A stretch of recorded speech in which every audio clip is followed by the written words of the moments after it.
All right, a Wednesday edition of The Zone right here on Sports Radio 810 WHB. Jason Anderson with you, Sterling Holmes, Jack Johnson hanging out with us, the Drake running the show, heading up until 2 o'clock. The next 4 hours, we've got you.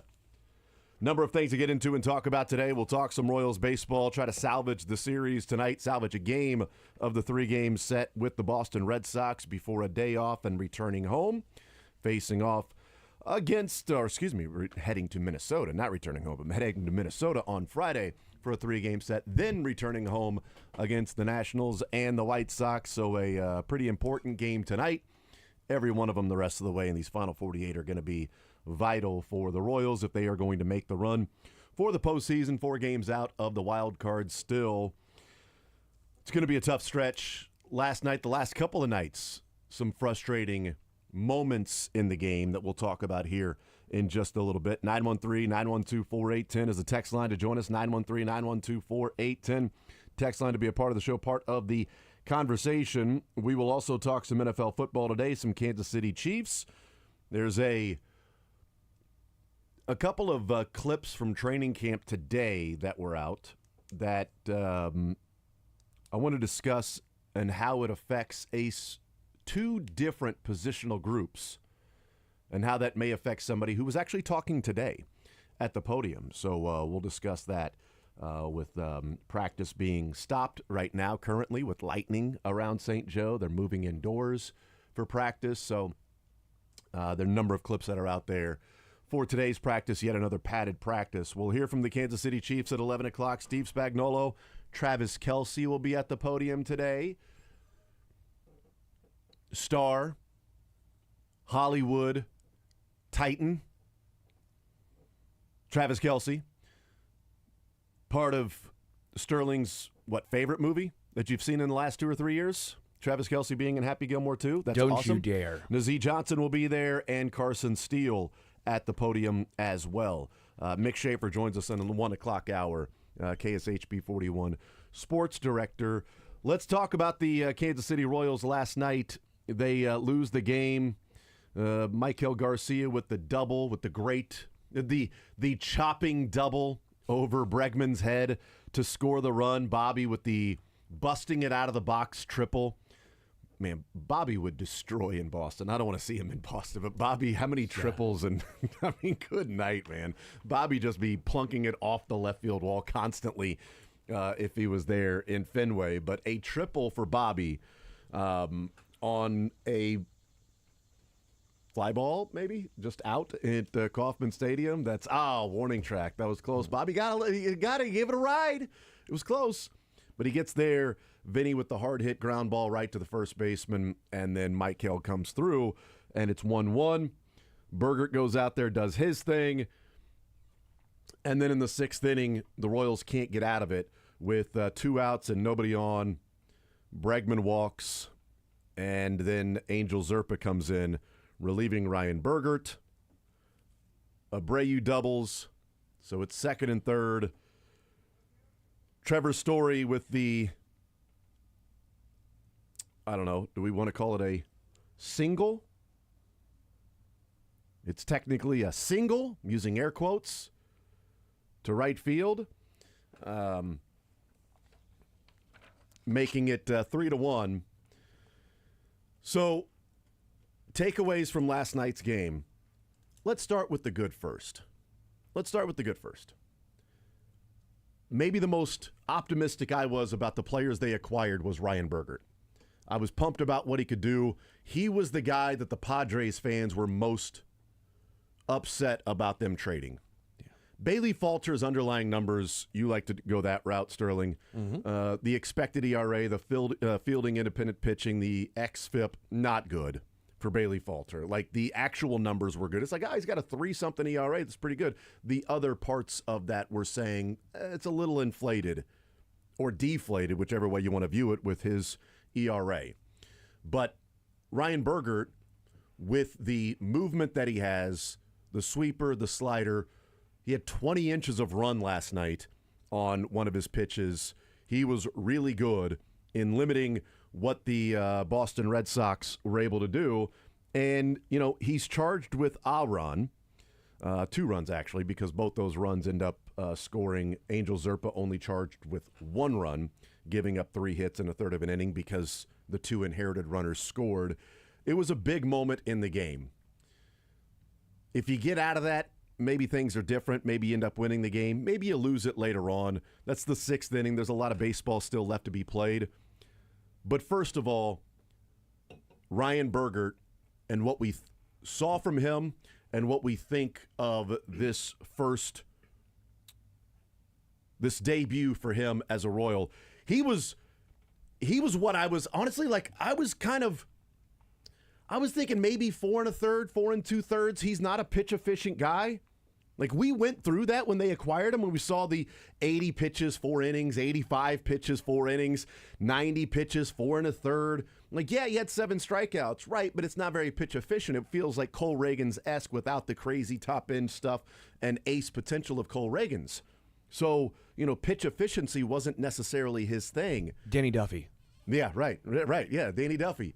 So a guy that's going to throw a lot of pitches, maybe a bunch of foul balls, whatever that might be. But I was impressed with what we saw from him. And I don't know if that's quick work from Sweeney and Bove, or it's just, let's get him out there, see what he has, and he's pumped up. Or maybe this is what Ryan Bergert was getting ready to be with the Padres from his outing against the Mets, and we saw the stuff. I had brought it up yesterday. I want to find it again just for the specific reference point of Bergert.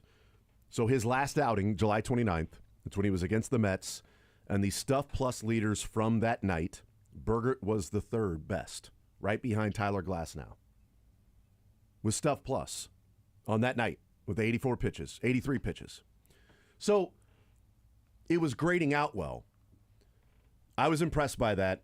The loss was disappointing, but one of the things that we discussed was the trade deadline.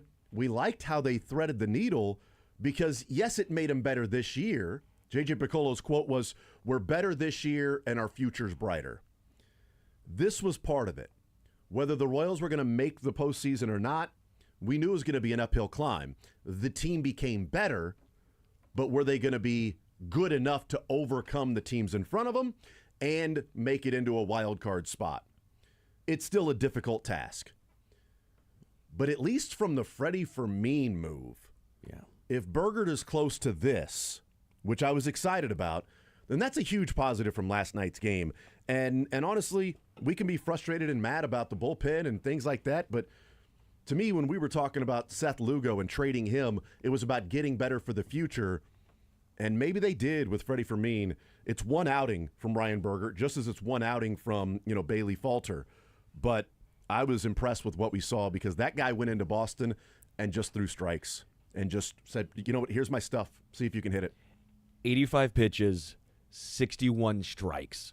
He was electric. I know only 2 strikeouts, and he ended up having 2 walks. He struck out someone looking on ball, not right down the middle, but it was all in the zone. And then the next pitch, he ended up walking the guy, and then a double play happened, so it didn't matter necessarily. It made him throw like 2 more pitches.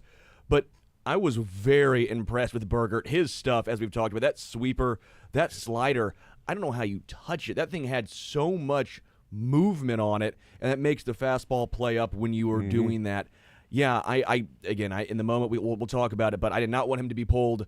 I have some fun with numbers I've pulled up as well just to kind of make my case. Okay. I've been a Q supporter for the most part this year. I'm actually not mad going to Schreiber because Schreiber, you're going to have bad outings. Schreiber's been really good, but the Bergert to Zerpa one I'm a little upset by, and I wasn't upset in the moment.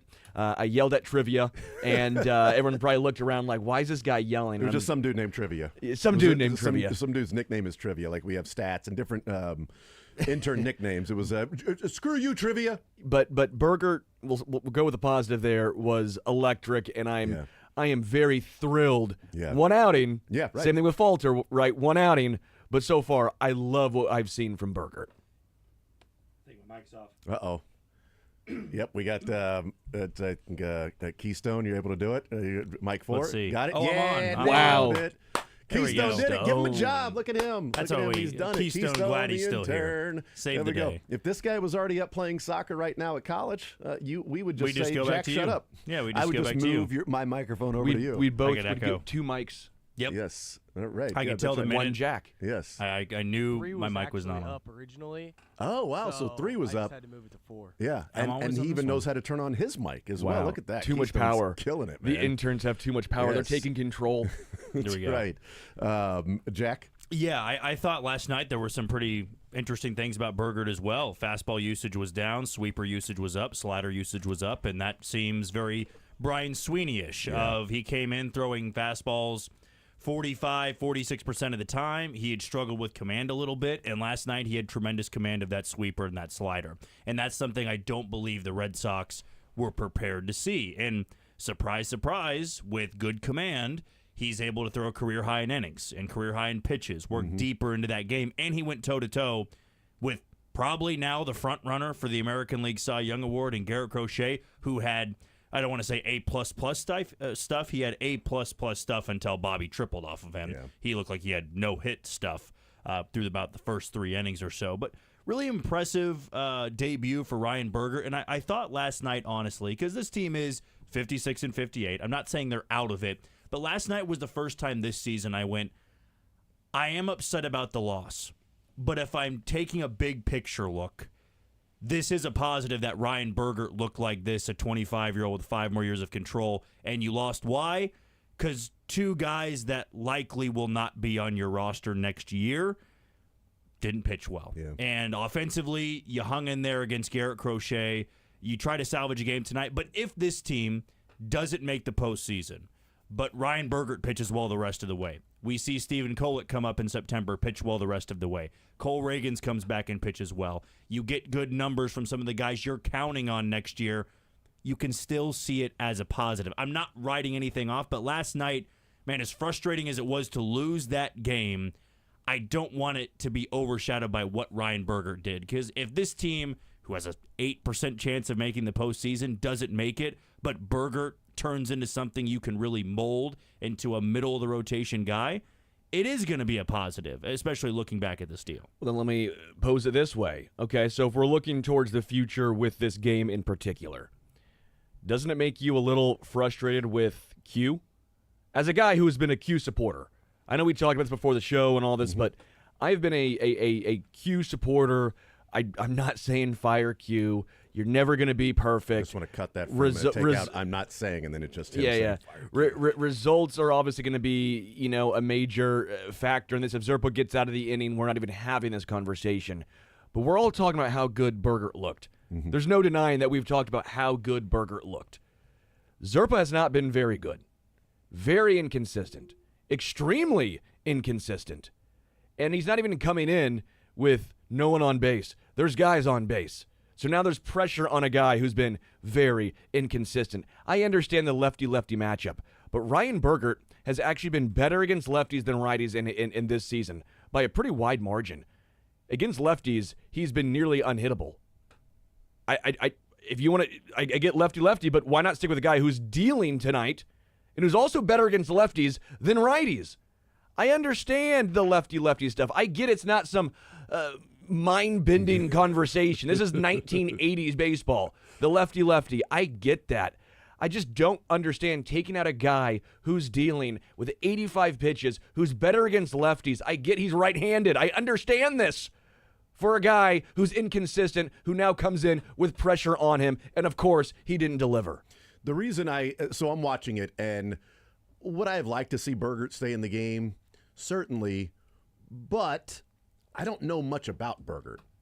So I don't know if the Royals looked at, all of the things leading into the game and were like, all right, if he gets to 85 pitches, 80 pitches, his stuff starts heading backwards, okay? Look, he's got, he got the 2 outs and then couldn't place a couple of pitches. Last thing you want to do is have a gapper here with Abreu, with Bregman on. Let's bring in Zerpa, get the kid out of there. He's given up 1 run. He's already gone a career high. And he might be a guy that in 2 years we're going, how do you leave him in there? Once somebody gets on that late, he blows up. Like, who knows? Like, we've seen guys with the Royals that are like cruising. Sixth inning, one guy gets on, get him out, and it just starts unraveling. We've seen that before. I hope that's not Ryan Bergert. I hope that's not, but I don't know much about him. I would have liked to see him in that moment stay in, but I'm not going to go back and revise. I'm not saying you were doing it because you were in the moment. I'm not going to go back and revise because it didn't work out and go, well, that was a bad move. That was dumb. I was okay with him bringing in Zerpa. He didn't get the job done. I was okay with him taking out Bergert. Would I have preferred seeing Bergert in there to see if he can get out of it against William Bray? Sure. Would have liked it. But you're also trying to win games, and you got us this far, son. Well done. Here's the, tip of the cap. Shake the hand. Nice job. Pat on the back while you head back to the dugout. And we're going to go ahead and bring in Angel Zerpa. Get out of this for you, and we'll see what we can do moving forward. I didn't necessarily have a problem with it. It didn't work out. The problem is more roster construction, that if you're going a lefty-lefty, Zerpa's the one that you go to at this point, and he has not been Zerpa of 2024 late and 2024 September and October of Angel Zerpa. So I didn't have much of a problem with it. It just didn't work out.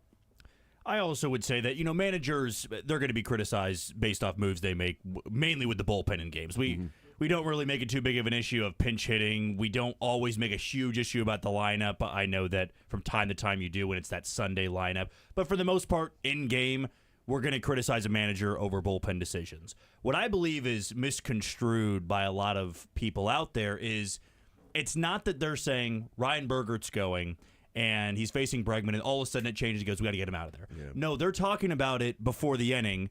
If Bregman gets on, we're going to have Serpa up ready to throw against the lefty. And it's not so much about Bergert's numbers against lefties. Mm-hmm.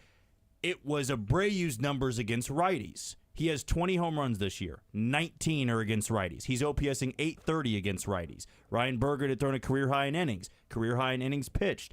And Angel Serpa was good against lefties. I know he's been inconsistent, but that's been an area that he has pitched well. Again, it's not always going to show up because when he has pitched well against lefties, it's not always that exact situation of 1-to-1 in a tight game. Why Q made that move? Even though I just said this team is 56-58 and they're not in a postseason spot, they're 4 games out. It was a huge game for them. They were right there neck and neck with a team that's won 6 in a row. They are the number 1 wild card team. You're at Fenway Park, and I've said this before, I'll say this again, that if you want Q to leave guys out there, we also have to look to the offense. If it's a 1-to-1 game, those decisions have to be made. If it's 3-to-1, probably not 3-to-1, but 4-to-1, I go back to last week. Seth Lugo had 5 2/3 scoreless innings. It's 4-0 against Atlanta. He gives up a home run to Austin Riley and a single to Michael Harris. That's right. They say, we just gave you the extension. We're going to leave you out there. You're our ace right now. What happens? Hanging curve. Ozuna crushes it. I saw everybody everywhere go, how do you leave him in? He was teetering. Well, how was he teetering? It was 5 2/3 with a low pitch count, scoreless through that point. He hung a pitch to Austin Riley and gave up a single. That's not struggling, and you count on that guy to get through it. And as you said, we don't know much about Ryan Bergert just yet.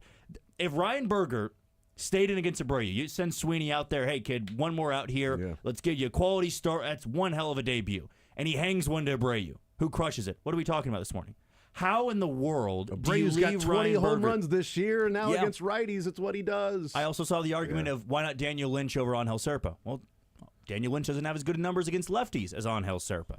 And so I get to this point of also the last point of leaving guys in there or taking them out. Mm-hmm. We know in baseball, what do managers usually say? I never want to leave a starter out there to lose the game. Where it's a 1-to-1 game, it's 0-0. The last thing I want is him to pitch so well all night and then he gets burned by one bad pitch. And it didn't work out. And you're going to be criticized for that. Managers understand that. But I also will say we gotta put blame on pitchers not executing. Serpa absolutely did not. And then John Schreiber did not. Got 2 outs and kind of imploded after that. Also had some bad defense out there as well.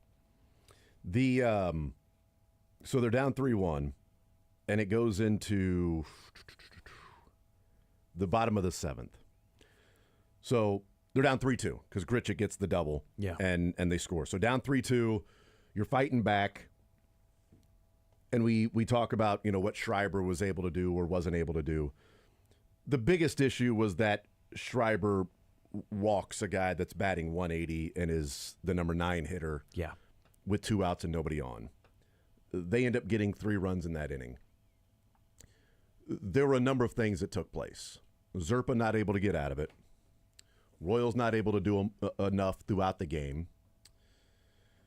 Bobby not fielding the hot shot from Duran. The walk to David Hamilton first. Yeah.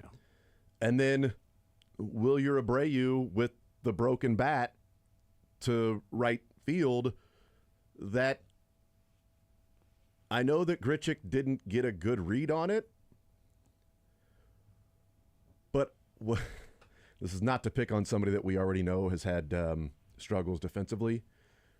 But if you're Jonathan India and you're turning to sprint to right field and you're that far into right field and you can't get there, you have to peel off. Yeah.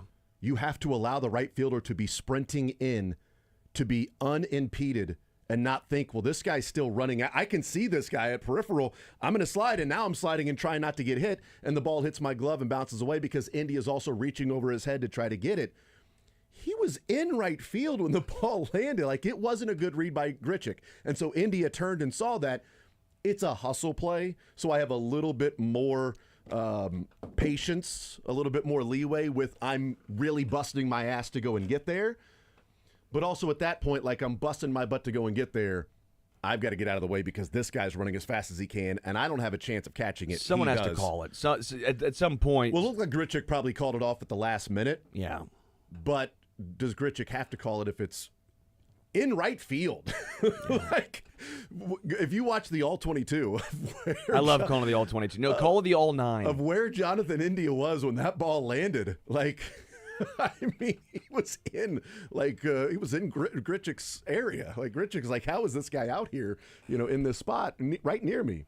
It's also looking at any infielder in that spot, and really Bobby's the only one I would trust to make a play like that, where if your shoulders are directly facing the outfield spot, you are no longer really trying to make a play on it. If if one shoulder was turned to the wall, you might have a beat on it, but that's where, and even if Grichuk calls it late, I'd rather India still peel than continuously run at him, because now he's blocked by you trying to see the ball and make a sliding catch. If India peels, and again, maybe we're being too harsh on him, but I know they tell infielders sometimes if an outfielder's sliding, you're going to jump over them. Mm-hmm. In that spot, I'd rather you just peel. Maybe Grichuk has to call it much earlier, so it gives him more time. We know India's not the best fielder, but when your shoulders are squarely pointed towards right field, you're not getting to that ball. Yeah, but it's just one of those plays along the way when offense isn't scoring enough, going up against a really good pitcher, and in a position the Royals are in right now where all of these games are viewed with even more precision and more frustration or excitement because of the standings, who you're chasing, potential for the playoff, how fun last year's playoff run was by getting in and winning the 2 games in Baltimore. Glorious. Starting off 3-1 in the postseason last year. The Yankees are collapsing right now. Right. They are bleeding, and you had a good opportunity. Yeah, I was randomly, I was kind of rooting for the Yankees last night. Boo. And the reason I was rooting for the Yankees because I think the Rangers are going to finish with a better record the rest of the way than the Yankees. I think the Yankees are collapsing, so I would have rather seen the Yankees beat the Rangers closer because I think I had the Rangers/Royals being the last wild card Call spot. me Ted Nugent because damn Yankees. So I was not – I don't mind the Yankees losing, but I would rather the Yankees win those games against the Rangers because I think the Rangers are a better team the rest of the way, and I think it's going to be more the Rangers that the Royals are chasing in that final wild card spot rather than the Yankees. We'll see. And Devin Williams continues to blow up with his 5 ERA or whatever it is. I really wanted Drake to get that and understand and love that reference. That's all I cared about. It was a reference. I've seen damn Yankees. It was a reference for like 3 people, and I'm being blocked by a sign, and I couldn't see if Drake liked that one or not. And so I'll come back better. Signs the way, I'll get higher. I felt like Zerpa right there. I came in, I tried throwing gas, and it got shelled. Well, people didn't like it, so here's your sign. It was a hanging slider.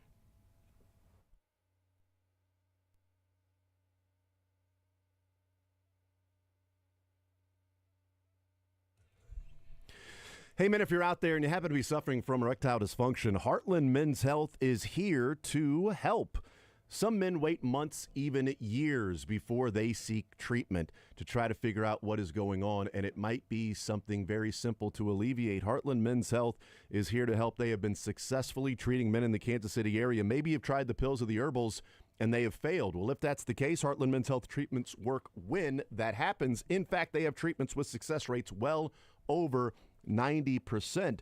There's no reason for the stress and the anxiety of what may happen in the bedroom that can then cross over into your life outside of the bedroom and stresses and things like that at work around what's going on at home. Heartland Men's Health. Simply schedule a consult with Heartland Men's Health today. Your initial visit is only $99. That includes a medical consult with a licensed medical provider. You get that T and PSA test, and if medically advised, a test dose. And if the test dose doesn't work in the office, the visit's free. If it does, there you go. They've got an expert staff with 3 locations to serve you: Overland Park, Independence, between Blue Springs and Lee Summit, and North Kansas City. Call them today at 844-447-6600. Tell them you heard about it right here on Sports Radio 810 WHB, 844-447-6600, or visit heartlandmenshealth.com.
We'll hear from the Kansas City Chiefs today. It'll be Andy Reid. We'll hear that the starters will get the first quarter.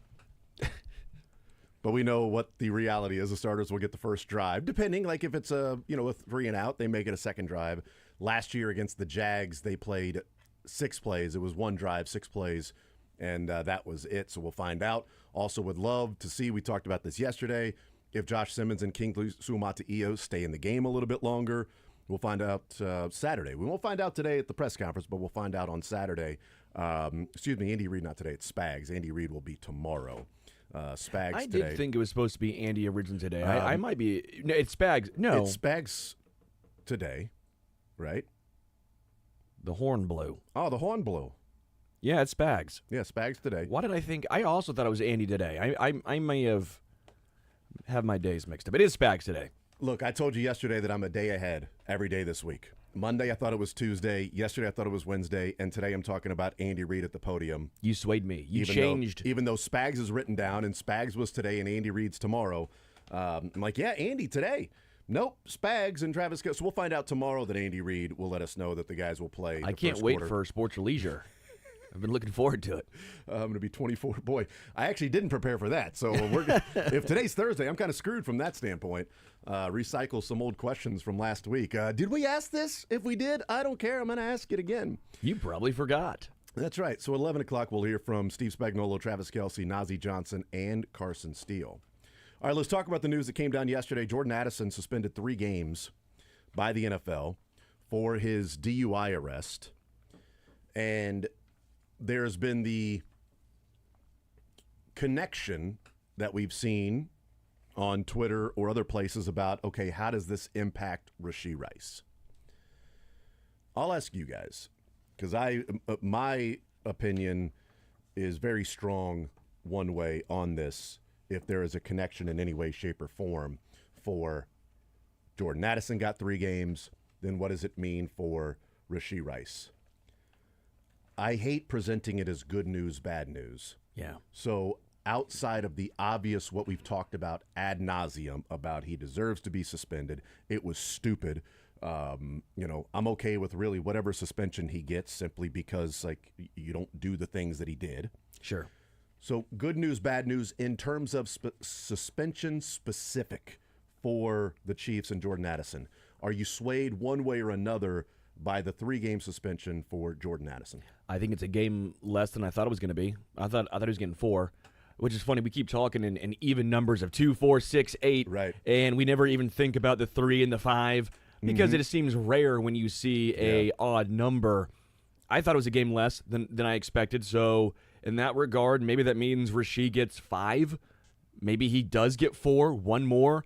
I do think it being on video is a big difference. Anytime it's on video, it looks worse. It's worse for the league because it's something you can pull up, and fair or not, you can show it on social media. It's easier to see the repercussions and the thing. And was it him? Didn't they have him on video running away? Rashee Rice? Yeah. Yeah, the whole group walking away. Rashee Rice yeah, is one of them. And so to me, the video aspect always makes it worse because you can visually see it. I know it's silly. I know it doesn't change anything. But I do think that the NFL will be harsher because it's on video. But I do think in the grand scheme of things, 3 games for Jordan Addison was a game less than I expected. Yeah, the additional thing we have to factor in here is that he fled the scene. And fled the scene on video.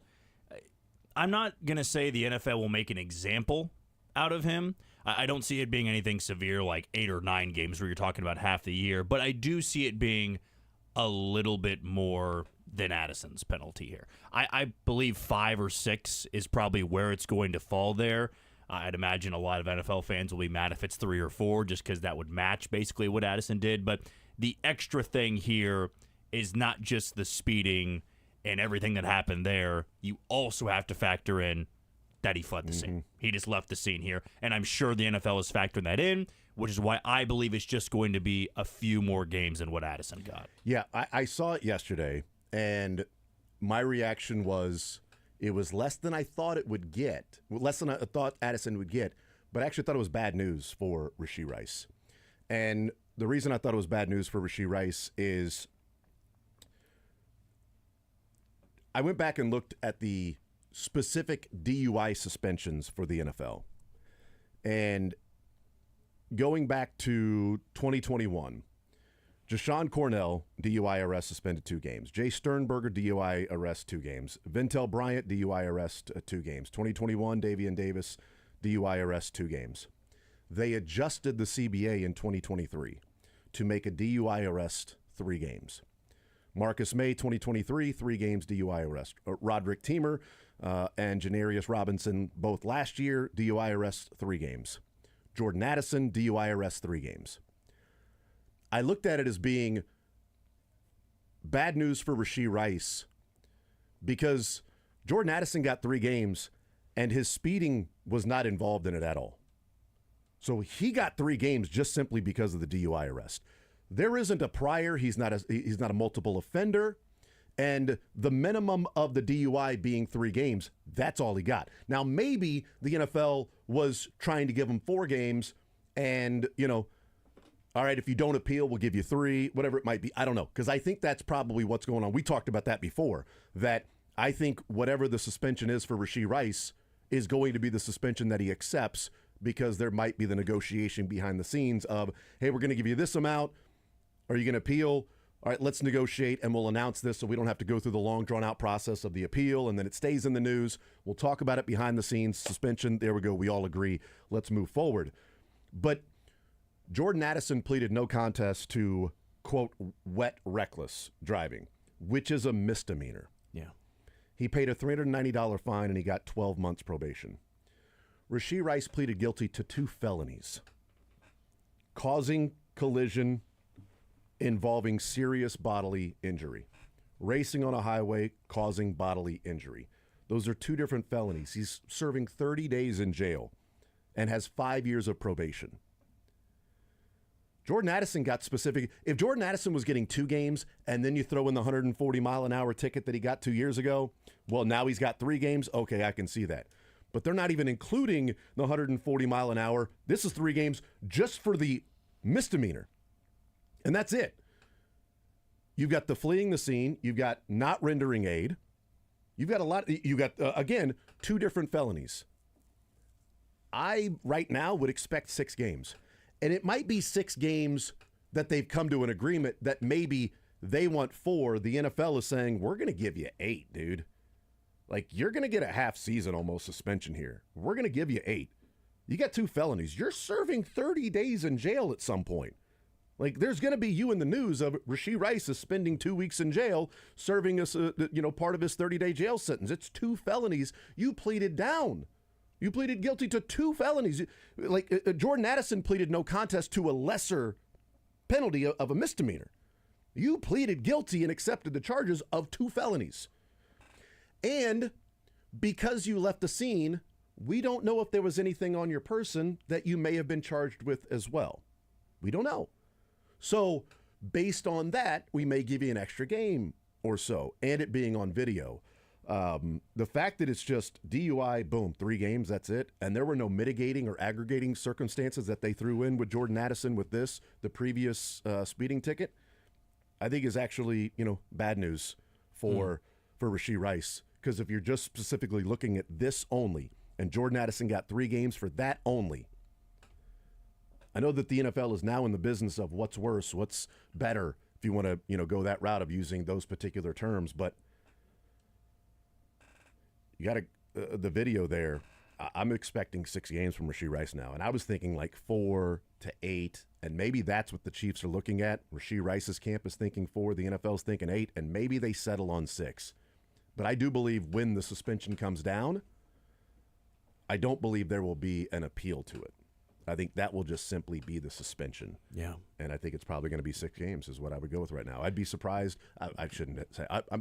There really isn't anything that's going to surprise me unless it's like 2 games. That would surprise me. But 6 games, 8 games, a season I would disagree with.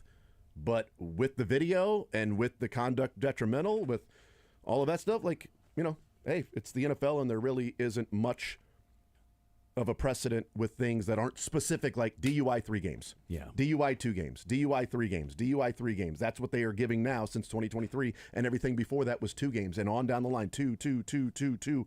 Change the CBA, 3, 3, 3, 3. That's just boom. It's blanket. It's right there. There's no blanket for causing a collision involving serious bodily injury and racing on a highway, leaving the scene of a crime and pleading guilty to 2 felonies, serving 30 days in jail and 5 years probation. There isn't something specifically written in the CBA with that. Yeah. End of the day, it happened, and he's going to have to serve his NFL time. And I mean, again, it is what it is. We know this. He understands it. It seems like. I believe he's contrite. I think he's learned from this. We hope he's learned from this. End of the day, though, it happened, and there are going to be repercussions for this that will obviously be a ripple effect for the football side of things. Yeah. We'll take a timeout, come back, continue rolling. We'll head to St. Joe coming up at 11 o'clock. More Zone next.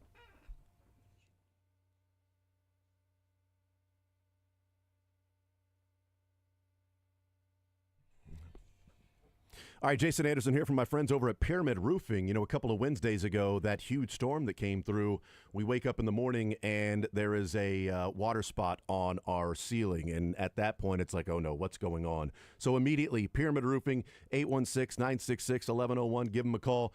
Have them come out later that day. Go up there, give the free roof inspection, check out everything that's there. All right, this is the problem. This is the spot that needs to be fixed. Here's what it's going to cost. Here's how quickly we can get this done.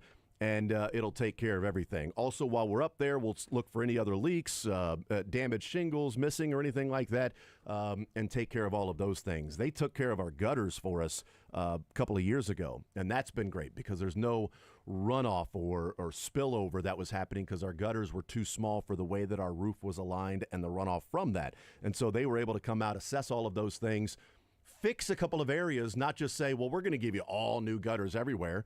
Well, actually, these gutters are sagging and they're off a little bit, but it's just because this thing is broken, and we're just going to fix that. You don't need new gutters over here, so we're not going to upcharge you based on that. But here's what you need. Here's how we will do this, and we get the free roof inspection. They're coming out to get it fixed, weatherproofing the roof, staying ahead of the weather. I didn't do that. Should have. This was damage that was already there. Wasn't damaged that particular night, apparently, and I did not have the staying ahead.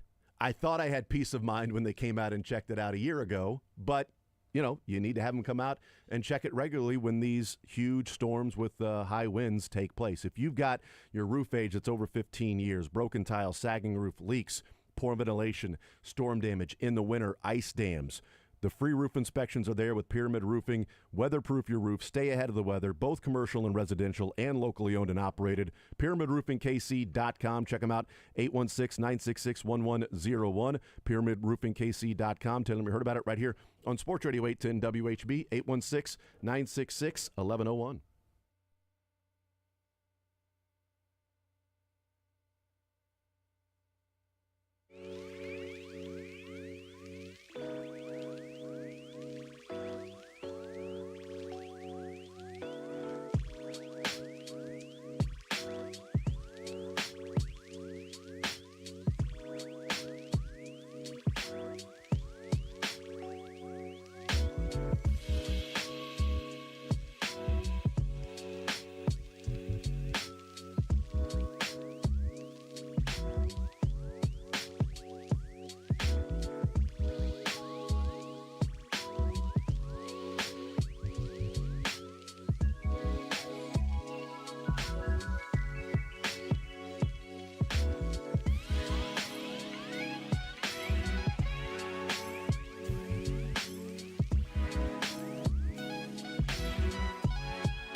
913-912-4810 is the text line to join us to be a part of the show. 913-912-4810.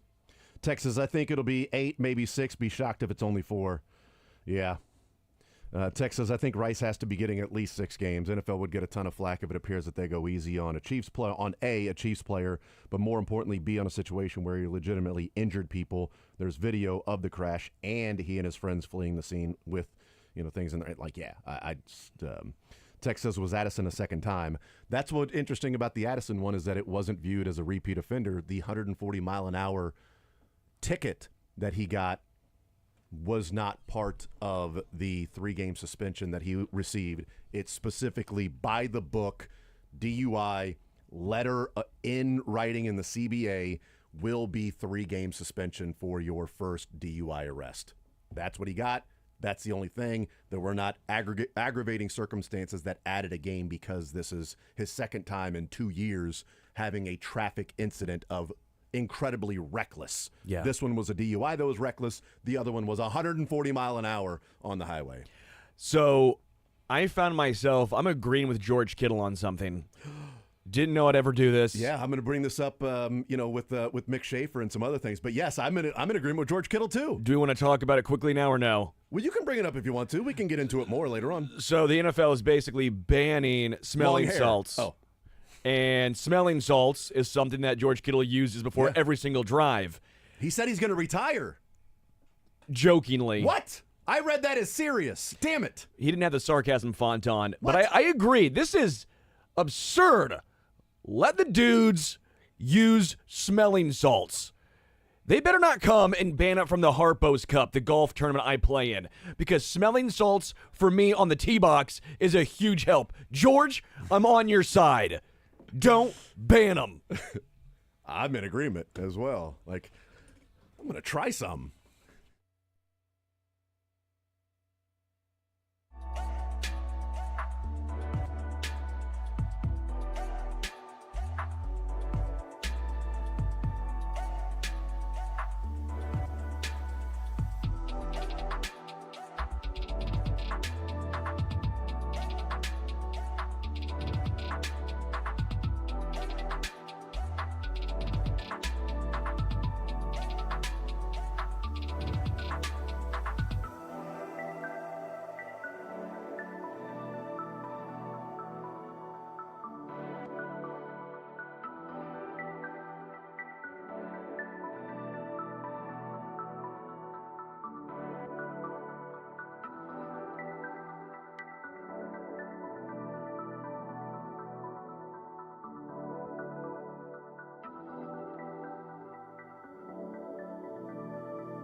All right, we continue right here on Sports Radio 810 WHB. Jason Anderson with you, Sterling Holmes, and the Drake. It's an interesting one. Text about Ryan Bergert that we were talking about earlier said, I found it interesting that his first start was not throwing to Salvi. It is interesting, though. You know, that he starts for the first time with the Royals, and that's the game that Salvi's DHing and Maley's behind the plate for that particular one. Now, that could just simply be there's a lefty there on the mound, so they're going to try to maximize right-handed bats. That was my thought. So, look, Bergert, you're going to throw to who you throw to. Yes. All right, whether that's Salvi or Maley, that's just going to be what it's going to be, I thought that because we talked about it, how Luke Maley was more than likely going to be in the lineup because of the lefty pitching and Crochet. The only surprising guy, I think, in the lineup was John Rave. I was shocked John Rave was in the lineup last night. I thought it'd be either Tolbert or just stick with Isbell. Yes.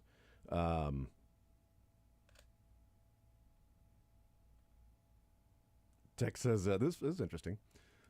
Tex listening on the on the app says listening on the online stream right now. Sometimes commercials interrupt first thing in the ad break. It started with Nate saying training camp is here, and then it immediately cut to a commercial for the thunderstorm sounding gutters with me talking about Pyramid, and he said, which is exactly what they're dealing with at training camp today. Training camp is here, and everybody's moving inside because the lightning was in the area, and that sucks. Today was a pretty. I don't know if you saw the some of the pictures before. Like, it was a pretty packed crowd. The lines were long. Get in there. I don't know if maybe it's, let's get up there before, we start really honing in on school, or I have no idea. But today, maybe the last padded practice for a week or so, with tomorrow being a lighter one, and then the game. And then, we're running out of time there in St. Joe. When do they break camp in St. Joe? Next week? Training camp schedule. I am such a day-to-day guy that I know what today is and I know what tomorrow is. It's like, well, what about next week? Yeah, they break camp a week from today. You really are a manager. Like, 100%, day by day. Yeah, we just take it day by day. Who we playing next week? I don't know. There we It's go. day by day. Day to day. So they have practice tomorrow, but it's exclusive to what's STM? Is that the military? Season ticket members. Season ticket, probably that's what it is. I thought you were being facetious I at first. I don't know. Military, yeah. So the first practice, they do have the military day. That's what got me confused. Do you think it stood for a super trained military or something? So totally military. Okay. They've got this exclusive to So Totally Military Day. So season ticket members. Okay. So that would make sense because there's no, so the tomorrow is season ticket only, no practice Friday, game on Saturday, no practice on Sunday, and then practice Monday, Tuesday, Wednesday next week. So you've got today and then you've got next week. And next week might be we're going to chill with maybe the last week before school starts. Or, I mean, are there places where school starts next week on a Monday? Like, I know Little Man goes back to school next Thursday. I always thought school started on like the 23rd. I Yeah, always had it in my that head. That was back in our day. Okay, back in my day, it was like Labor Day. And then we got out in like, early May, it felt like. Yeah. And now it's like, they're getting out June 1st and going back August 15th or something. It's odd, but... because they're not as smart as us, and they need more schooling. That's right. Or they've got 17,000 baked-in days off now, and half days baked into the school calendar. Kids are soft, am I right? Dude, I'll tell you what. When Little Man was in... I walked to school once. When he was in the Olathe School District, I mean, I've never seen so many half days in all my life. I'd never seen, which is just a way to screw the parents. I mean, just give them the day off. We'll figure it out after that. But the half day, well, now he's at school or she's at school, but now I've got to leave work, but I can't leave work because specifically a half day for me, like 10 to 2, I'm out of commission at that point. He gets out at like 11:45 or noon, which means that another parent has to do, but then they've got to take off the work. Training wheels, okay? Let him walk. He was in second Let him grade. call an Uber. Are you 7 serious? 7 years old. Hey, come on. Give him a Have bicycle. we don't have money for an Uber. We're not Teddy Bridgewater over here. I started walking to kindergarten, walking to and from school. Well, that was back in our And day. and yeah, you see how Drake 'Cause turned out. I don't 'cause Drake, know. Back in our day, a Saturday was kids go outside, lock the door, come back when it's dinner time. And if you're thirsty, there's a hose right there. And if you need some energy, there's smelling salts right over there. That's right. You got your bike, you got friends, you got whatever, and you got water. Get the hell out of the house. All right, it's the weekend. I don't. Here's hear a from can. You. I don't Kick wanna, it. I don't want to hear from you. Okay, you figure it out. That was our day, you know. Kick the can was a fun game. Yeah, we played kick the can. You know, you know what it is. A lot of GMs today played kick the can, and that's why they're Down doing the all this, road just kicking the can because down the they road. all played that Salary game caps. growing up. Yeah, That's right. I'm surprised Howie Roseman's old enough for kick the can. Honestly, Yes. But it is unfortunate that the Lightning hit in St. Joe because it was a pretty packed crowd today for the padded practice. And it's crazy how it's 40 minutes, an hour away from here. Yet the weather seems vastly different at times. yeah, sometimes it's like 5 minutes from your house and it's vastly different. It's just crazy how that happens. It's north of the Tonganoxie Split. Is that actually what it is? That makes Which sense. is not a real thing. But It it's is kind a of real thing. I know it says it's not a real thing. It's a real thing. The Tonganoxie Split is so real. I know everyone's trying to say it's a ruse. It's fake news. No, the Tonganoxie Split, in my opinion, is correct. Prove me wrong. It was my nickname in college. Prove me wrong? Or Tonganoxie Split. Yeah. Oh, Okay. Could you do the splits? No. Would you go to Tonganoxie and just? split? I don't know. It just sounded funny to say. It was clever, but now I want to see why. Text says, I graduated high school in 2002. Back in the 90s and early 2000s, we started back to school about a week and a half before Labor Day weekend. We'd typically start on a Wednesday, both Wednesday, Thursday, half Yes. day. Friday, full day. You get acclimated. Then the next week, full week. So then it started creeping back about another week. And this year, they start on the 11th. So that would be next Monday. So if you're going to head out to training camp, today would have been the last training camp practice. Wow. If you're not a season ticket holder before school starts, for some, if school starts next Monday. Skip. And again, school starts for little man next Thursday. So Skip. I mean, come on. What are you yeah, going to learn those who first needs- couple of days? Who needs to be there on the first couple? You're not learning anything, especially if it's a half day. Can I go to can the half day be the afternoon portion? You know, because when I was in kindergarten, I loved kindergarten so much I took AM and PM. You know, I got held back in kindergarten. I got to take AM and then PM. Remember when kindergarten was only a half day back in the day? You remember that, Sterling? I don't really remember kindergarten very well. I was 5. But if you don't 4. remember that it was a half day, then your kindergarten was a full day. You're 15 years old, so your kindergarten was a full day. But I got held back in kindergarten. They said I wasn't mature enough. Look, what do you mean mature enough? I'm a kindergartner. What do you want me to do? You know, what Your finger paints were not balancing up to my par. parents' budget? You want me to get their taxes together in kindergarten? nice. He's not mature enough. Yeah, I know. He's 6. The frontal lobe, massive way from being developed. So I got to take it twice. You know, it was so much fun. So much fun. AM and PM. Got to experience it all, you know. So I thought it was cool in the day. Now you know what AM and PM kindergarten's like. But you have the PM half day. Therefore, you can go to training camp next week. But not the case. We'll take a timeout. We'll come back. We'll hear from the Chiefs at training camp. They moved practice inside. We'll hear from regardless. More Zone coming up next.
All right, we continue right here on Sports Radio 810 WHB. We're going to hear from Steve Spagnuolo.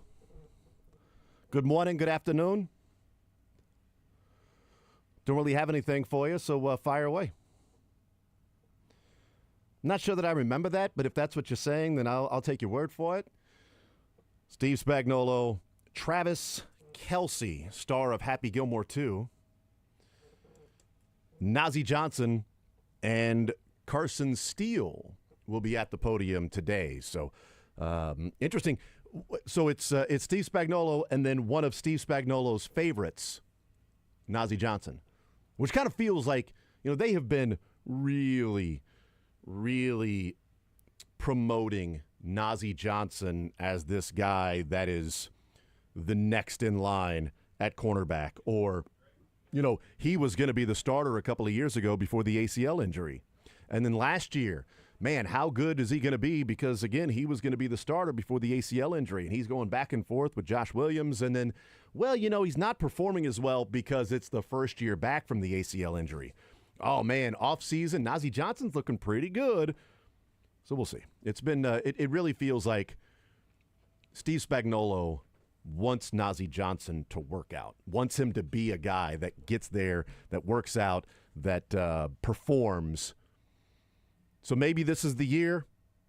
If that's it, heck yeah, that would be awesome if this is the year that Nazi Johnson, performs well, because that will just help. It will add to the cornerback room overall. So that'd be cool. And Travis Kelce, we'll see if this is a bounce back year for Travis Kelce. He's lighter. He's in better shape. All in. I've bought so hard into the Kelce bounce back final season. How much did you? So you went all in fantasy, right? You took him in the first round. We've not had our draft first yet. Tight end taken. Our dynasty one obviously doesn't matter, but our actual year to year, I think that's maybe Sunday, maybe next Sunday. Well, we got to figure that out. But you should probably figure that out. I'm not the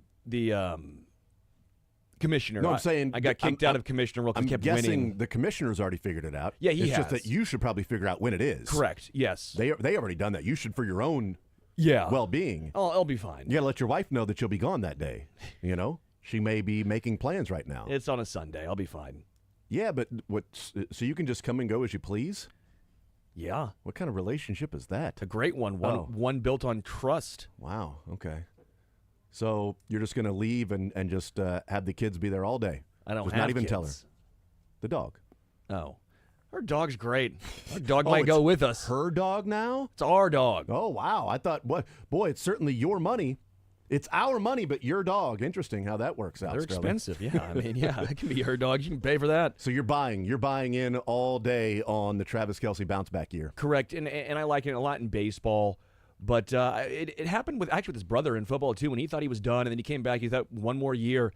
He was revitalized, rejuvenated, really good. right? And so I think a lot of times when it's your final year or the end is near, you're able to turn back the clock a little bit. You can't do it for 3 years, but you can do it for a year. Mm-hmm. You can do it for a stretch. Yeah. We saw in baseball. He's not as good as he once was, but he's as good once as he ever was. Which, yeah. if you listen to the song about the sister part of that song, my goodness, it gets weird. Yeah.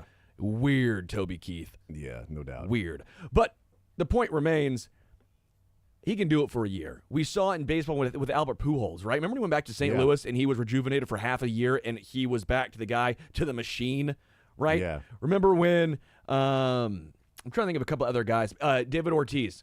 Yep. David Ortiz was struggling towards the end of his career, struggling for him, and then he had his final season where he was nearly an MVP candidate, and all of a sudden we're sitting here going, maybe he shouldn't retire. But no, because he put everything he had because he knew this is his final time doing this. He can go all in, all out, and he understands. So I think if Kelce understands this is his final year and he's treating it like that, I'm all in on him. I don't know if it's going to be a prime Kelce year because I think the offense is going to be a little different. But if Rashee Rice misses a lot of games, maybe it is.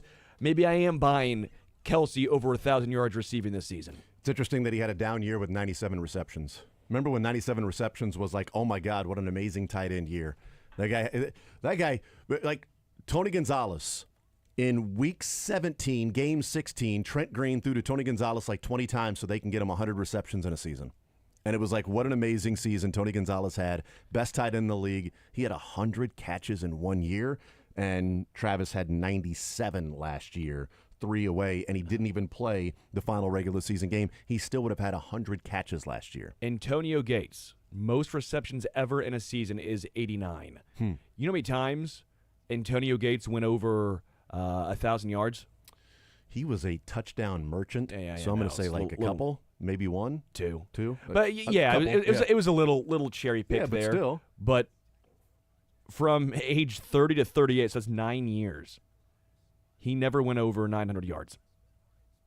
And again, Antonio Gates is in that sort of little different style of player, more of a red zone guy. But the point still remains, he's one of the best tight ends in NFL history. And Travis Kelce's down year is better than a lot of guys' either best year or great tight ends top 3 seasons. I mean, it's 100%. just Travis, the expectations he set for himself are just vastly different than other guys. Because when you are, it's the same thing with Patrick. How many teams would have loved Patrick Mahomes last year? The numbers and stuff he put up. Right. 27 of them, I would say, like, numbers wise. I'd say 26, 27. Yeah. Yeah. Numbers wise. And we were all disappointed. We're all like, man, it's the same thing with Bobby Witt Jr. He's having a down year this year because he's not the second or top 3 in MVP voting this year. Right. When you were that good, you set expectations for yourself. Patrick has that, Bobby Witt Jr. has that, and Travis Kelce has that. And so I think Kelce bounced back in a huge way this year, and I'm buying heavily into Kelce stock. So Travis Kelce last year had 97 receptions. That's 19 more than George Kittle had. Travis Kelce's 97 receptions is 19 away from the record for most receptions in a season. So Travis Kelce last year in his down year was as close to the record for most receptions in a season by a tight end as George Kittle was to Travis Kelce in a George Kittle awesome year where he had 1,100 yards receiving and 8 touchdowns on 78 receptions. So he had more yards per reception. It was an awesome season for George Kittle. I am not debating that or discounting that at all. George Kittle was really, really good last year. But if we just look at like receptions, George Kittle was as close to Travis Kelce in receptions as Travis Kelce was to the all-time record for tight ends in a season with Zach Ertz at 116. Brock Bowers led the league with tight ends at 112 last year. Trey McBride 111. Travis Kelce was third with 97 receptions. There's some down year. great tight ends in the NFL right now, 100%. man. There are some really good ones. Brock Bowers looks like he is the next in line. Trey McBride was very underrated. I'm glad he's actually the tight end I picked last year very early, and people were giving me a hard time in fantasy. And I'm like, you get ready. Trey McBride's about to ball out, and he did. And, even guys who are a little, I don't want to say under the radar, but like Sam Laporta, right? I mean, he is having a great career already. Kyle Pitts has been disappointing, but still, you see what he can do. We saw at times even the glimpses of reverting to form. There's just a lot of really good tight ends right now in the NFL. A lot more. I mean, different styles. Jonnu Smith had a crazy season last year.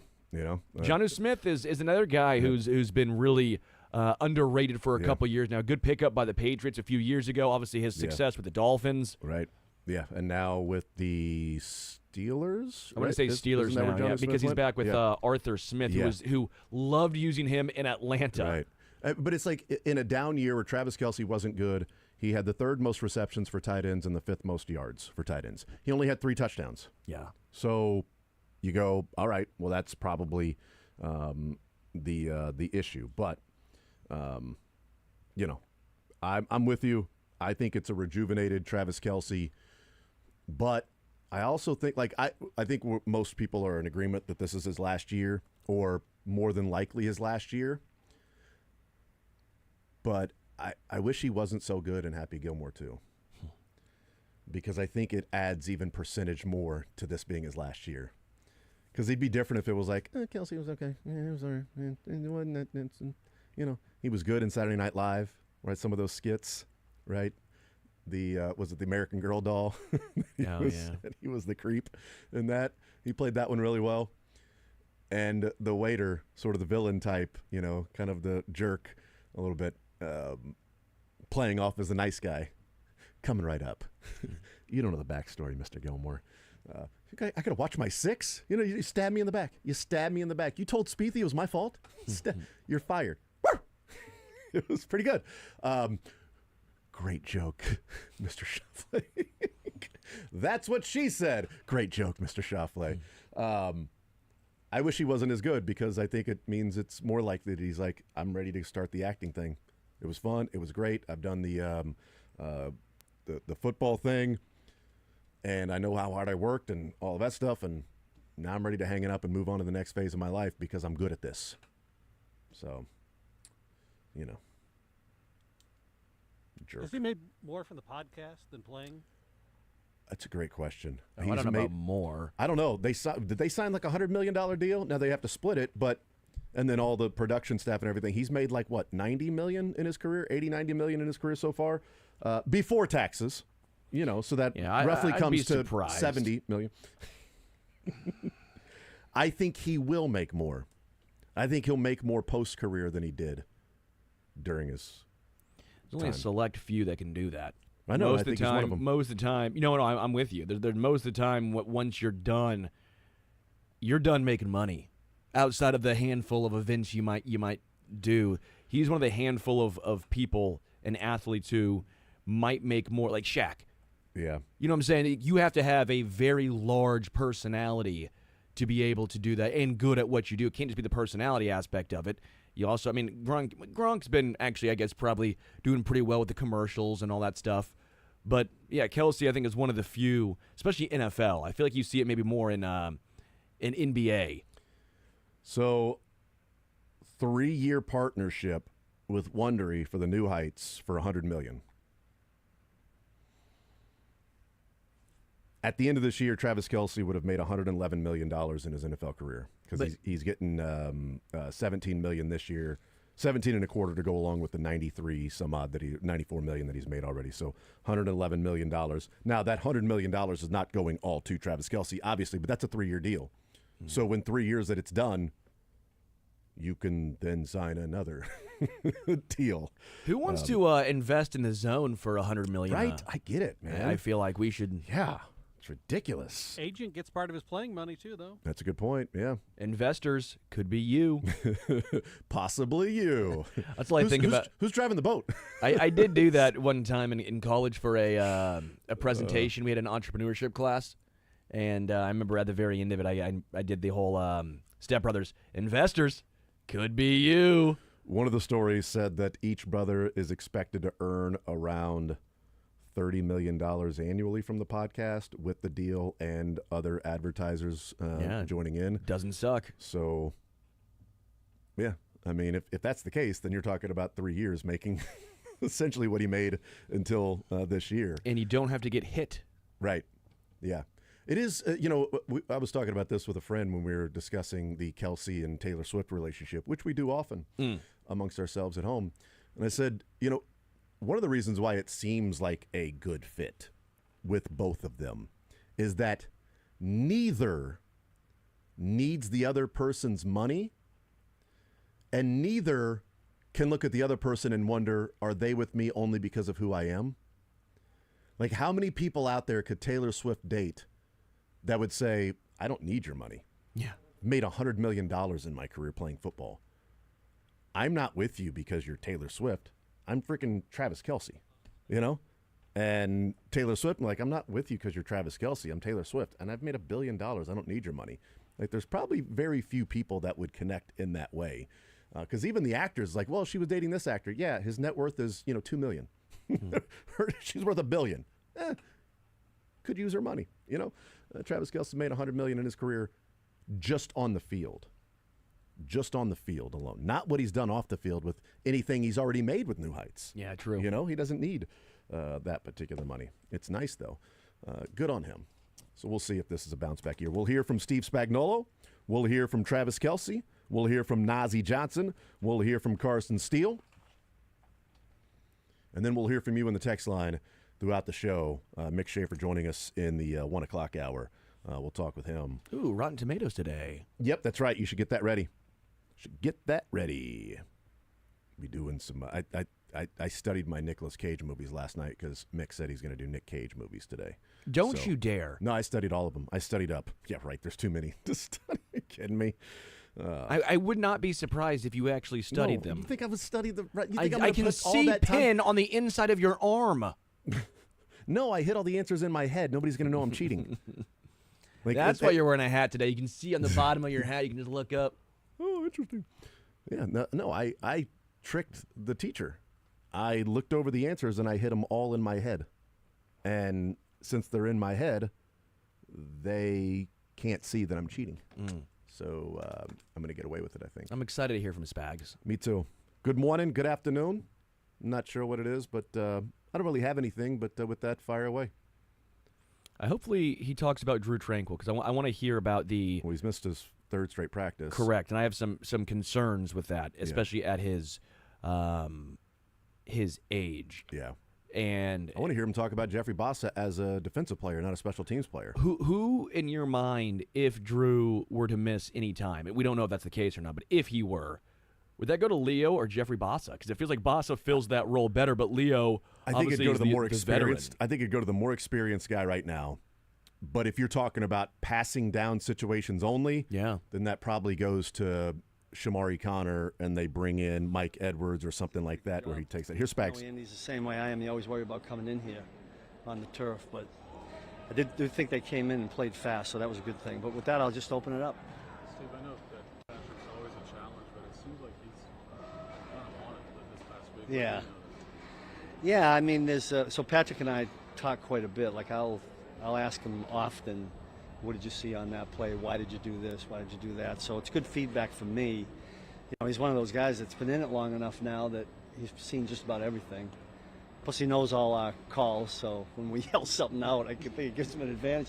I think it was Rice was jogging off the field after he caught it and said something like, "Coach, I knew you guys were doing such and such," and I said, "You know what? When you go against each other every day for as long as we have now, that's why it'll be nice to get to Saturday to play somebody else."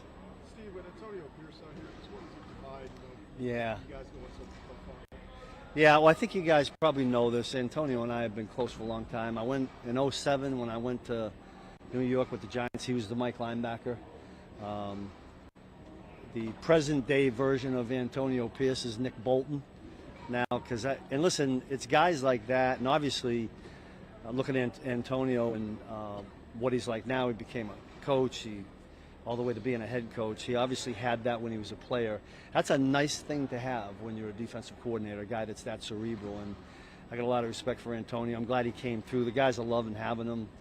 He's giving them feedback from a player's standpoint, a coach's standpoint, a head coach's standpoint, and maybe we'll ask him about some Las Vegas Raiders stuff.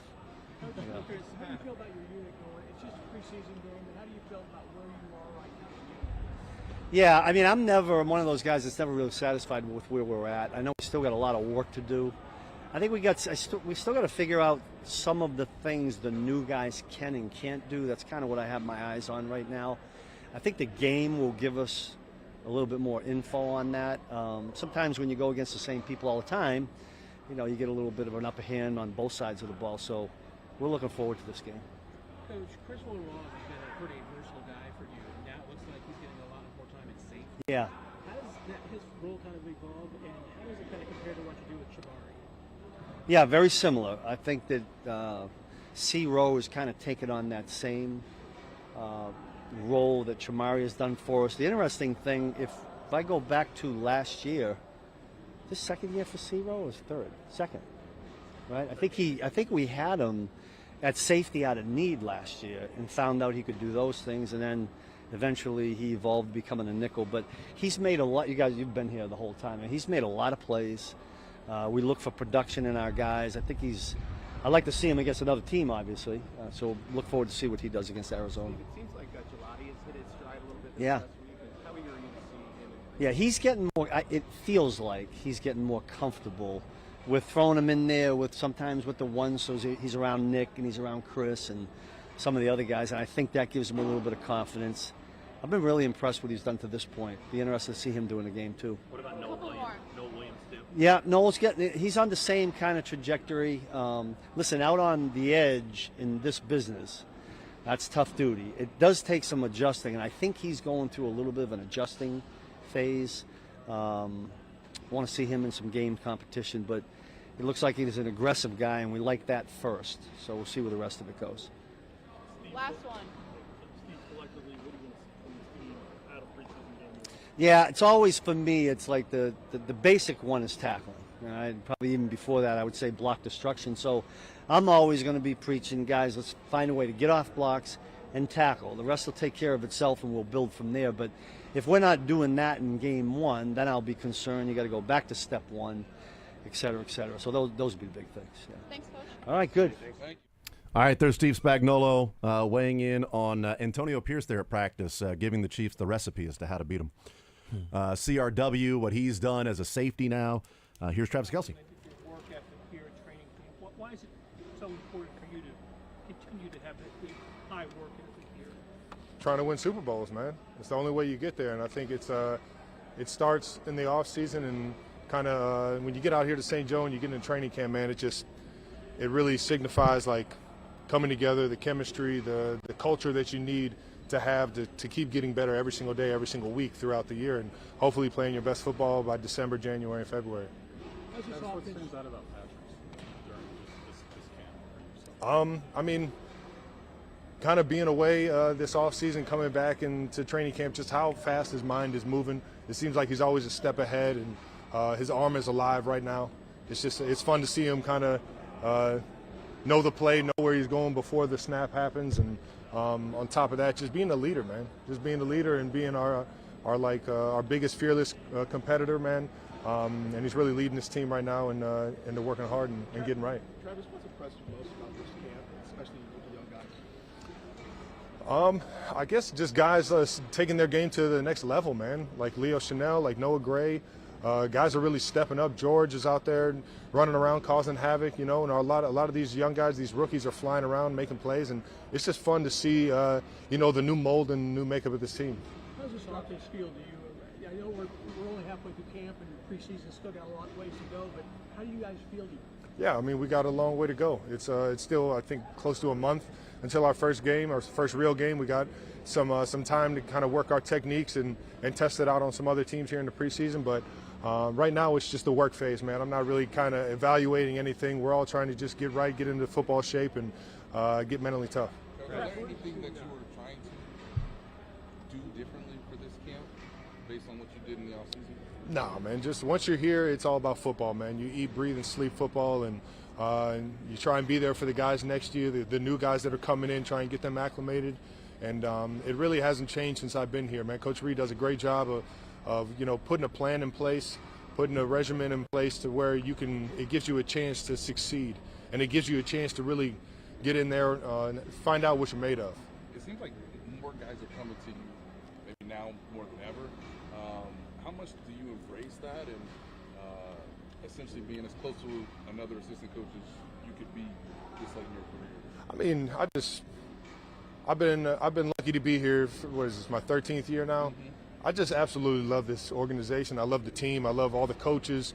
I know just about every defensive coach as well as I know all the offensive coaches, and vice versa with the players and the staff in the equipment room. I have fun coming into work every single day, and what better way to get better than to make sure that we lean on each other. And if I can give somebody a word that makes them better on that specific route or doing that specific drill, man, I'm here for it. Yeah, is there an example that jumps out from this year so far of a guy that maybe I didn't think I'd be answering this?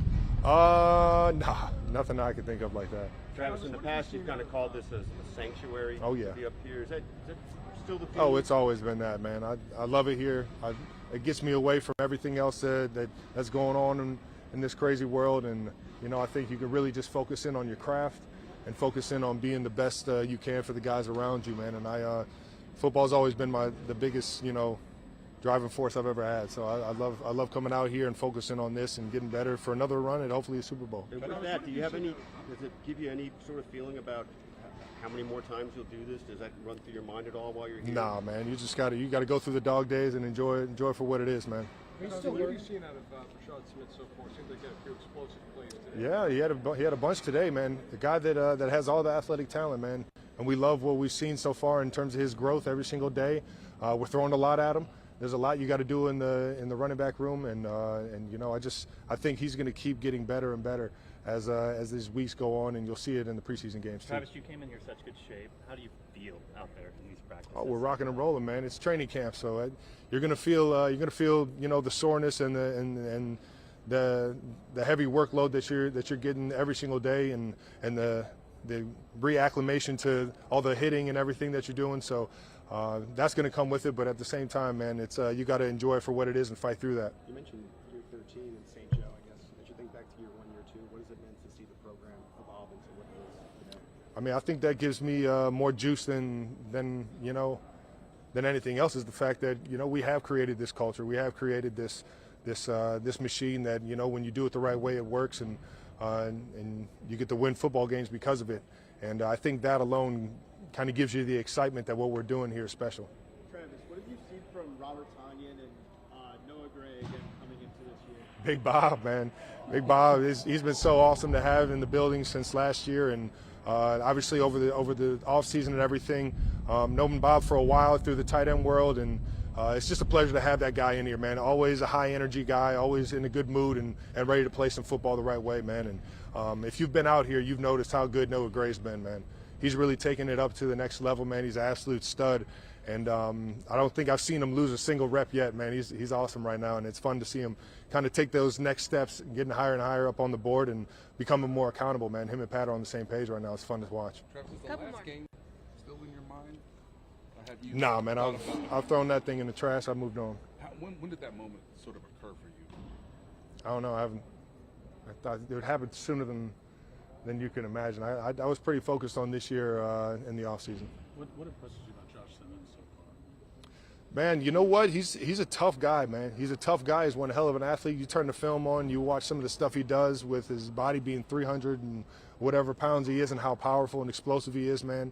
It's fun to watch how great of an athlete he is, and it's cool to see him take the notes from Coach Reed and Coach Heck and Coach Corey in the O-line room, and really just, you know, try and perfect that professionalism and all the techniques that he's getting. So he's a hard worker, and you could tell this game means something to him, and it's been awesome to see him take the strides to get better.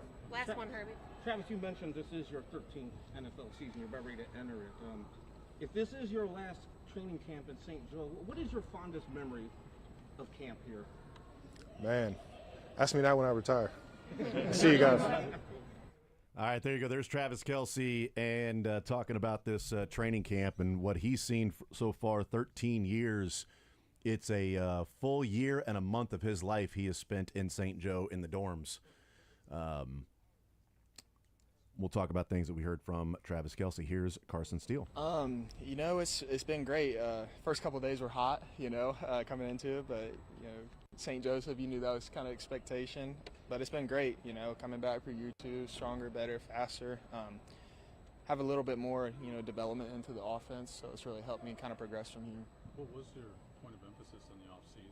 Just, you know, I guess just I would say work a lot more on my fullback role, special teams, but as well as keeping the running back side of me. I kind of talked about it last year, being a Swiss Army knife, you know, kind of doing everything, but kind of taking that to the next step this year.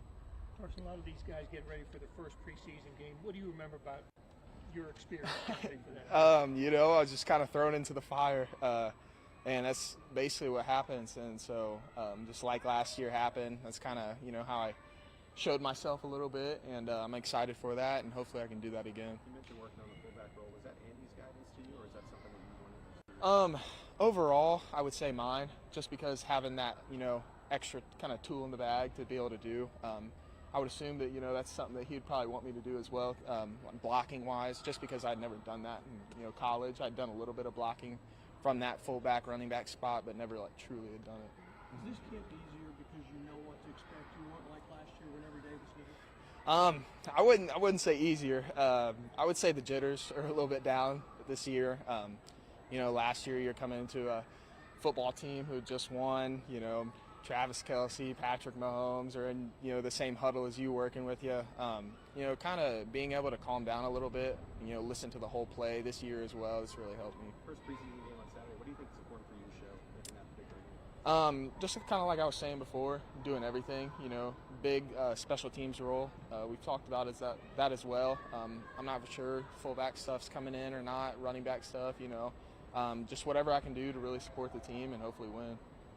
Is there one thing you're more comfortable with this year than last year? I would definitely say the knowledge of the plays, especially, you know, reading defenses more. You know, last year I was just trying to get the play down, you know, and, you know, hurrying, scattering out to, you know, outside, inside, wherever like that. Now I'm able to read the defense a little bit more and to get a little bit more of knowledge of that, and it's kind of helped me slow things down. Couple more guys. What have you seen out of the rookie class so far? It seems like a lot of these guys are going to have some decent playing time here. Things break a certain way. What are your thoughts on some of them? There's some great athletes in this class. You know, there's a lot of guys, you know, kind of like skill type of guys, you know, kind of went under the radar here and there, but they've really showed out in camp, and I'm super excited for that. And they've really, you know, kind of stepped up and not acted as a rookie. You know, they really came in here, put in some work, and got to it. Awesome. Thank you guys. Thank you guys. Appreciate it. Yep. All right, there's Carson Steele's second training camp for him, and talked about in the offseason, worked on the fullback role, and asked about, you know, what was the motivation for that. It was my idea. Wasn't really Andy Reid saying that. It was just something I needed to pick up. Here's Najee Johnson. It's going good. You know, getting back in the swing of things. You know, coming off the injury, year 2 removed, feel a lot healthier. I'm making plays out there, so just enjoying it.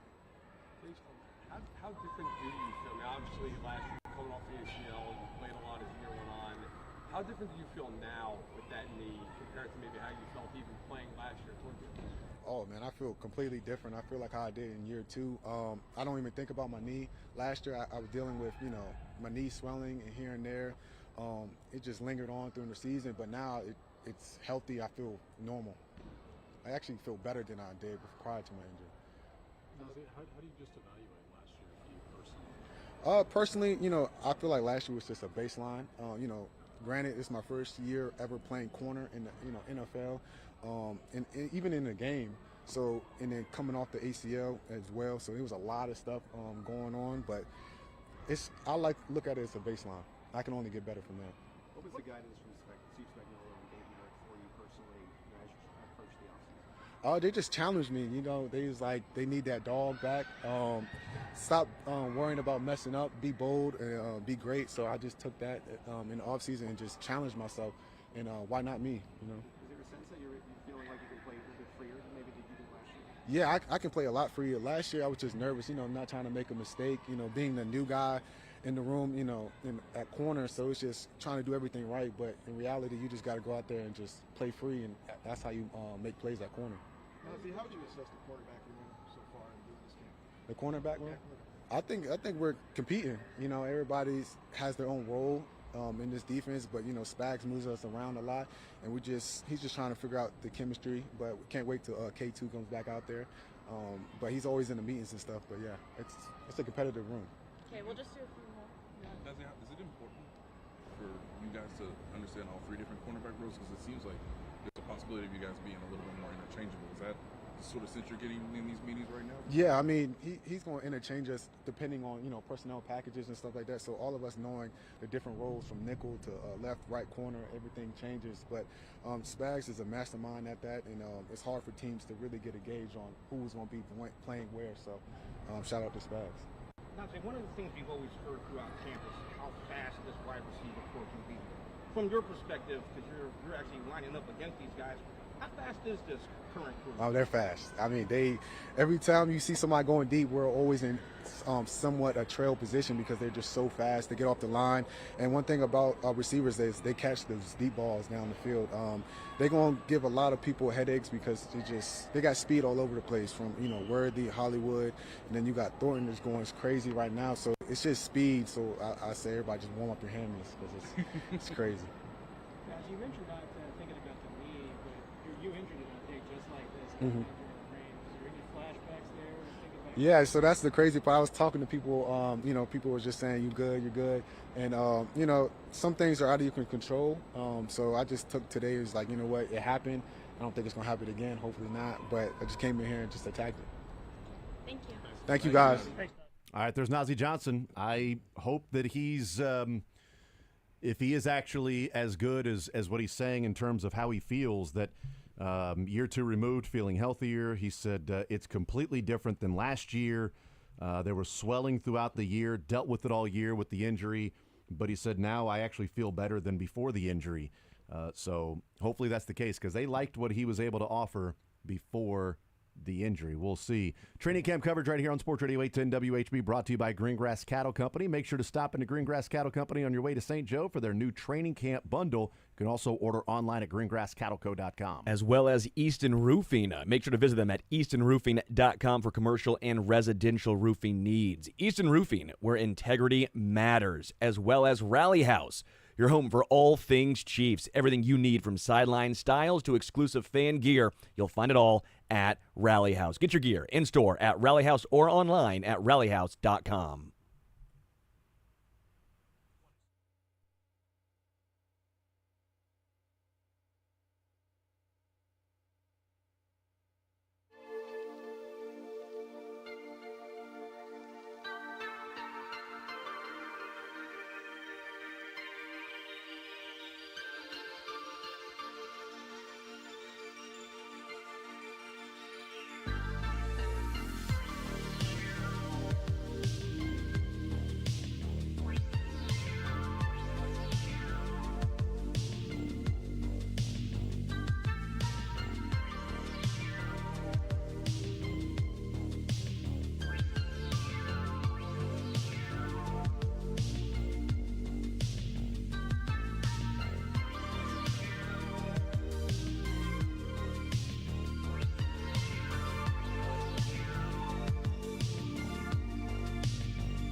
All right, we continue right here on Sports Radio 810 WHB. Heard from Steve Spagnuolo, heard from Travis Kelce, Carson Steele, and Nazeeh Johnson. Steve Spagnuolo, one of the things, or a couple things that he wants to see on Saturday, he said tackling and block destruction. That if we're not tackling well, then that's the first step, and we got to go back to step one. So he said it would be concerning if we're not tackling well, that would be a concern. So tackling and block destruction is what he wants to see from the Chiefs. Noel Williams asked about him, and sort of sounded like that was Steve Spagnuolo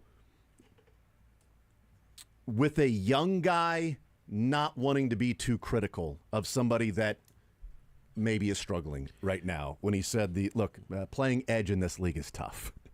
And there's some adjustments, and he's going through his adjustment phase right now. But he's really aggressive, so he has that already to his game. But looking forward to seeing him out there on the field on Saturday. You're talking Noel Williams, Noel correct? Williams, yeah. Which is one way of saying, he's a Spags way of saying he struggled. It's not like Josh Williams and Jalen Watts or Nazeeh Johnson last year when it was nobody wants to step up and take the job. Yeah. That was like Steve Spagnuolo being critical because it was year 3 for those guys. This is year 1. That's Steve Spagnuolo saying it's been an adjustment for him from college to here. A little nervous about that because we haven't heard a whole bunch of positives about, and maybe they're just playing it close to their chest. But I feel like even earlier on in training camp, and remember, I think it was mini camp even, was a lot of, he's struggled a little bit, and he's getting used to it. He's coming along a little bit, and we haven't heard a ton of, like Josh Simmons. We've heard positives. We've heard positive about Bassa and Jalen Royals, and Spags said Gelati is really it's really impressed him so far through camp. We saw, was it a couple of days ago that there were some, Noel Williams is working in with the ones a little bit on this particular drill or this possession. So they're using them in different ways. But, there's still a month because, September 5th is the first game. So there's still a month for them to play football in an actual game. So a lot of time for him to go through that adjustment process.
All right, we continue right here on Sports Radio 810 WHB. Jason Anderson with you, Sterling Holmes, and the Drake. Mick Schaefer joins us an hour from now. Coming up in the next segment, we'll talk with Jason Dunn, Chief Concerns Podcast. We'll talk with him about this Chiefs training camp so far, what he thinks about this team, some of the players that are standing out at Chiefs training camp. So we'll hang out with Jason Dunn about 20 minutes from now. He spent some time there in St. Joe and got a chance to watch some of the guys. And you know what? Views things from a different perspective as a former player. So things that he's watching and looking for, maybe a little bit different than some of us that are watching and looking for certain things. In fact, we talked about, it was with,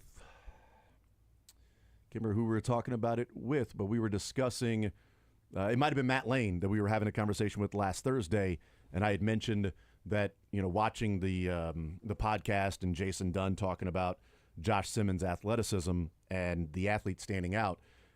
And what he talked about was while he was dropping, taking on a rusher, how low his hips were to the ground, ready to, take on the hit, anchor, move with them. And like we hear, oh man, what a great athlete, what a great athlete. It's, first time somebody had put it like that, it was like, well, yeah, look how athletic he is, because not only is he moving with the guy to get out there, he's 300-plus pounds. He's moving with the guy, and look how low his hips are to the ground, ready to anchor.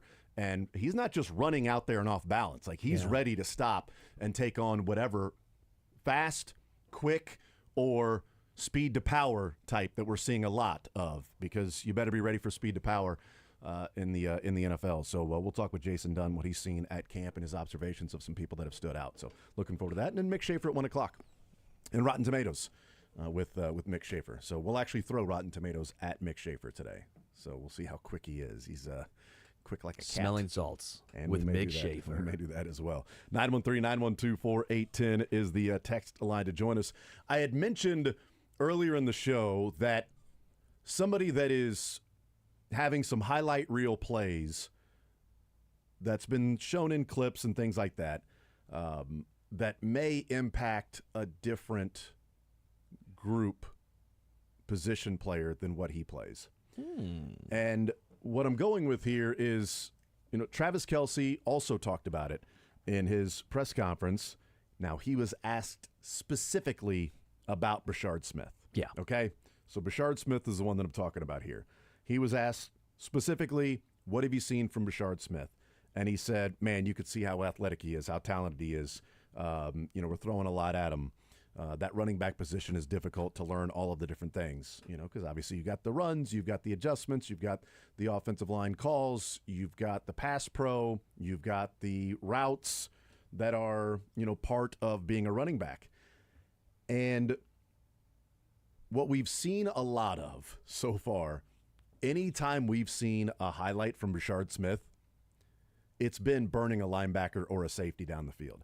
Now, the play today, that is not fair to Jack Cochran. Jack Cochran is one-on-one the entire field, right? I don't know many linebackers that would be able to win this one. But Jack Cochran's 15 yards down the field. Brashard Smith is at a running start heading at him, and Cochran's waiting for him, starting to turn his hips to see which way Brashard Smith's going to go. And then Brashard Smith just takes off down the field. So then Cochran has to turn and run with him. Brashard Smith runs a 4.3.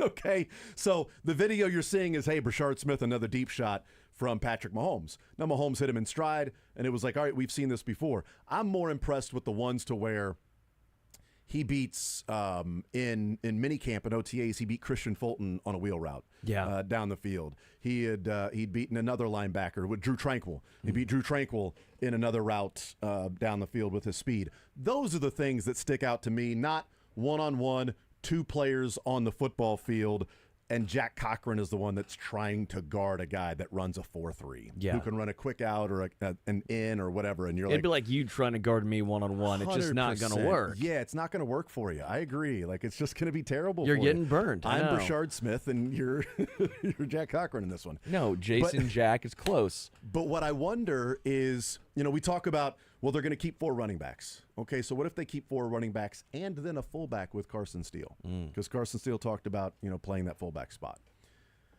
So if they want to keep all of them, and it's Pacheco and Hunt and Mitchell and Brashard Smith, I do wonder how much the Chiefs, because he played wide receiver, and they can use him in different ways as a wide receiver, they can find different ways to utilize him and his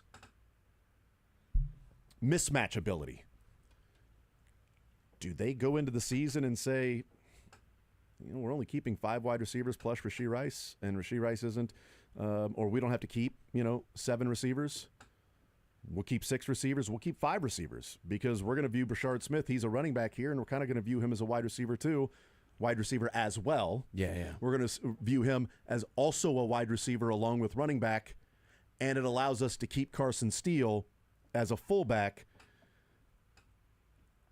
because we're seeing the different things he's able to do down the field. We can line him up in the backfield. They were lining up wide receivers last year in the backfield. They were doing some different things with Xavier Worthy. So is that something they can get from Brashard Smith? I don't know. We'll find out. I know that the offense is evolving over the years. We saw some things from the Chiefs last year that they had never done before. So how are they going to utilize a guy that's got 4.3 speed and implement the game-breaking ability in the backfield that they have not had since really McKinnon or Damian Williams in the Super Bowl in 2019? I think the interesting part about that then is Smith and Steele can both be your kick returner, and Smith can be your punt returner, which means that would probably leave Remigio on the outside looking in. Right, yeah. So I think that's an interesting conversation to have. Again, if and when Rice gets suspended and how many games and what part of the season might determine exactly who they keep, right? If that's a Tyquan Thornton, if that's a Remigio, if it's a Sky Moore. I also think it could impact tight end. Do they only keep 3 then? If that's the case, if Wiley and Brennan Stool, if Wiley doesn't look good and Brennan Stool's still injured, they're like, well, we have Big Bob Tunyon in the, Big Bob, according to Kelsey. Do they roll with 3? And then you also have Carson Steele, who can do some of the blocking aspects, right, if you need him to. Carson Steele does throw a wrench, I think, into a lot of the overarching numbers. I also don't know if you can keep Carson Steele and Kareem Hunt because you think they would do some of a similar role. Maybe I'm wrong, but how many actual fullback plays with a fullback are they going to have this year? How many plays are you going to see Steele and a running back? How much I formation are you going to see from the Chiefs? Because we don't see Patrick hardly ever line up under center. Right.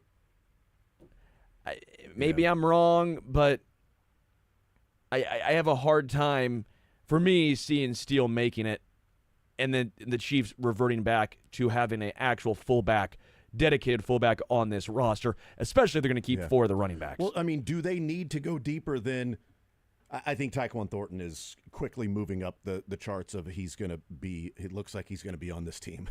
I mean, from everything that we've heard. I think Saturday is big for Tyquan Thornton because we've heard from people around New England and those that have covered the team are like, yeah, Tyquan Thornton has had really good camps. But when it comes time to game, he hasn't been that guy. He's been the guy in camp, but not the guy in actual games. So can he translate what he's done in training camp to Saturday? Also, he's a good quarterback Saturday now. Right. But what can he do in an actual game? All right, we'll see if he has that ability to translate. And if he does, then you go into the season with 6 receivers, and we've talked about, well, if Rashee Rice gets suspended, well, then does that open up a spot for Remigio or Sky Moore? I would look at it and say, if depending on how many games Rashee Rice is suspended for, but if he's out 6 games, Hollywood, Xavier Worthy, Juju Smith-Schuster, Jalen Royals, and Tyquan Thornton. Is that enough at the wide receiver spot to move forward and say you're better off with Carson Steele and the 4 running backs? Not all of them have to be active on game day because they won't have them active on game day. They typically only have 3 running backs active on game day. But if they go into the season saying we're going to keep 6 wide receivers, maybe they keep 7, but if they keep 6 wide receivers, Rice, Hollywood, Xavier, Juju, Jalen Royals, and Tyquan Thornton, Brashard Smith gives you an element of being a receiver out of the backfield, which is how they lined up Xavier Worthy a couple of times last year, putting him in the backfield, motioning him out, trying to find different ways to utilize his game-breaking speed. 4.2 is different than 4.3, but 4.3 is pretty damn good. for Brashard Smith. And that's why we've seen some of those wheel routes out of the backfield. You get them on a linebacker, you can take advantage of that. And I just wonder, with Andy Reid not having, it felt like the Chiefs last year, even with Xavier Worthy on the field, it really felt that the Chiefs were playing a basketball game inside the arc. That it was the exact opposite of pace and space. It wasn't up and down the floor. It wasn't guys four out, one in. It felt like we're doing two bigs and our three, our small forward is actually a guy that doesn't shoot very well. So he's going to be playing inside the arc, and so it just feels very congested. That's what last year's offense for the Chiefs felt like. It felt very congested, that it was all sort of it wasn't as open. It wasn't to the way that we've thought of Chiefs offenses, that you had to guard every blade of grass from goal line to goal line and sideline to sideline. You didn't really have to do that last year with the Chiefs, even with Xavier Worthy. Some of it was no time to throw, so it doesn't matter if you've got Xavier Worthy. Travis Kelce, everything underneath his yards per reception were down. Patrick Mahomes, yards per attempt. Patrick Mahomes, air yards per attempt. Patrick Mahomes, number of completions behind the line of scrimmage. It just felt so claustrophobic to a degree, where now if Xavier another year, throw in Tyquan Thornton, throw in Brashard Smith and Elijah Mitchell, you now have four guys there. Yeah. Maybe two of them or maybe three of them on the field at the same time. If you've got Xavier Worthy, Thornton, and Brashard Smith all on the field at the same time, that's a lot of speed to burn that you have out there that the Chiefs haven't seen in a while on the field at the same time. So I just wonder how Andy Reid, Matt Nagy, and those guys sort of come together and figure out how do we use these guys in different ways. And using those guys in different ways might be there's no need for Emihio or Sky Moore on this team. We'll go, 5 deep on the initial roster because Rice is suspended, and we'll go 5 deep to Thornton, and Brashard Smith will use him as sort of that wide receiver / running back type guy. It is nice to have chess pieces. It's nice to have speed. It's nice to have some extra athleticism. Again, I think a lot of this would be made easier if the running back room was a little maybe better. Yeah. Then you wouldn't have to try and piecemeal 3 or 4 running backs to make up for 1 or 2 good ones. Again, I don't mind the thought process behind it. You're not drafting high. You don't want to spend a high first rounder on a running back. You don't want to overpay for a running back in the free agent market. So you're trying to moneyball it and become a good running back in the aggregate, which I think they can be. But again, you're looking at Pacheco trying to have a bounce back year. There's question marks all along the running back room. It's good as you want it to be. Yeah. It's you think Elijah Mitchell's going to stay healthy and look like he did in San Fran when healthy? Nice. You think Pacheco's going to look like he did prior to injury? Nice. Is Kareem Hunt going to look like he did the first couple games off of the couch where he was refreshed and energized? Right. Nice. Or the worst case scenario for all three is they look like they did at times where they don't stay healthy, they don't look good, they look overused, tired, old, and then Carson Steele. Would be great. Yeah. Let's take a timeout. We'll come back on the other side of the break. We will hang out with Jason Dunn, Chiefs Concern podcast. We'll talk with him, former NFL tight end, Kansas City Chiefs, longtime Kansas City Chief as well. We'll take a timeout. We'll talk with Jason Dunn coming up next.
All right, we'll continue right here on Sports Radio 810 WHB. We'll talk with Mick Schaefer coming up in the 1 o'clock hour, KSHB 41 Sports Director. A lot of Chiefs today. Talked Royals to open the show.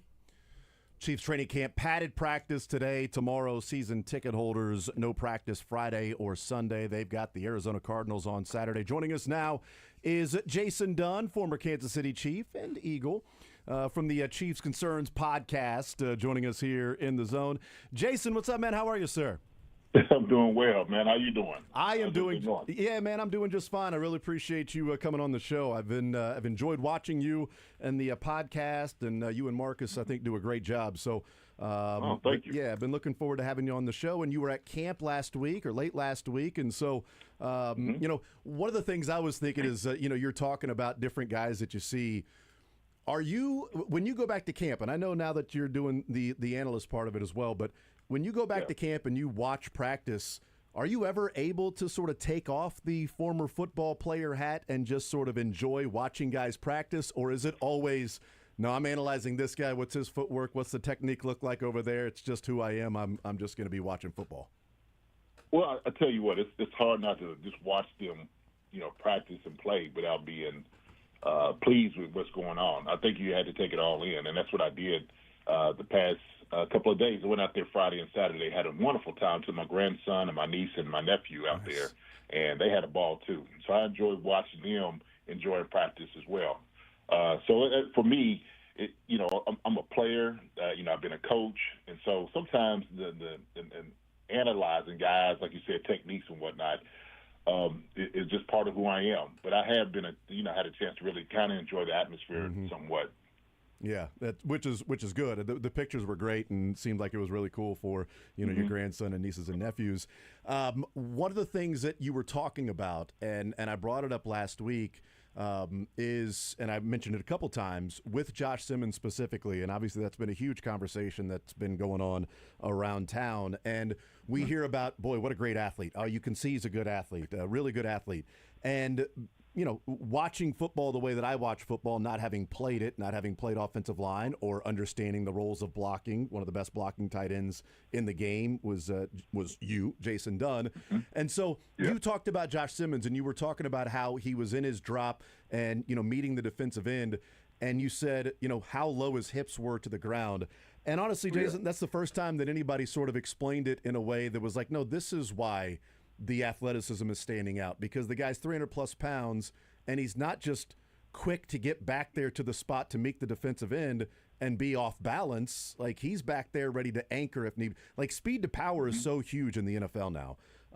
And so I thought that was really interesting in an actual explanation of, no, this is the athleticism. This is what sticks out with Josh Simmons, why even some techniques and specific one-on-ones can actually, you can glean something from that.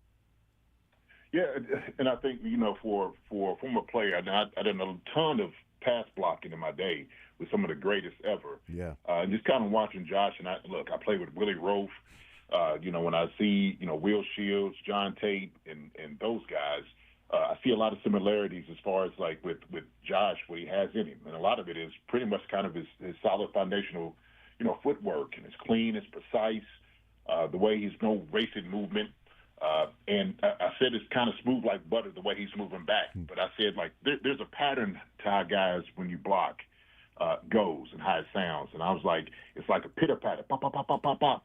And so the thing is, when you ever see a lineman kind of overstep and he steps back trying to catch a guy, Josh Simmons, because of his weight distribution, stays low to the ground. And that's just something I think is just kind of natural.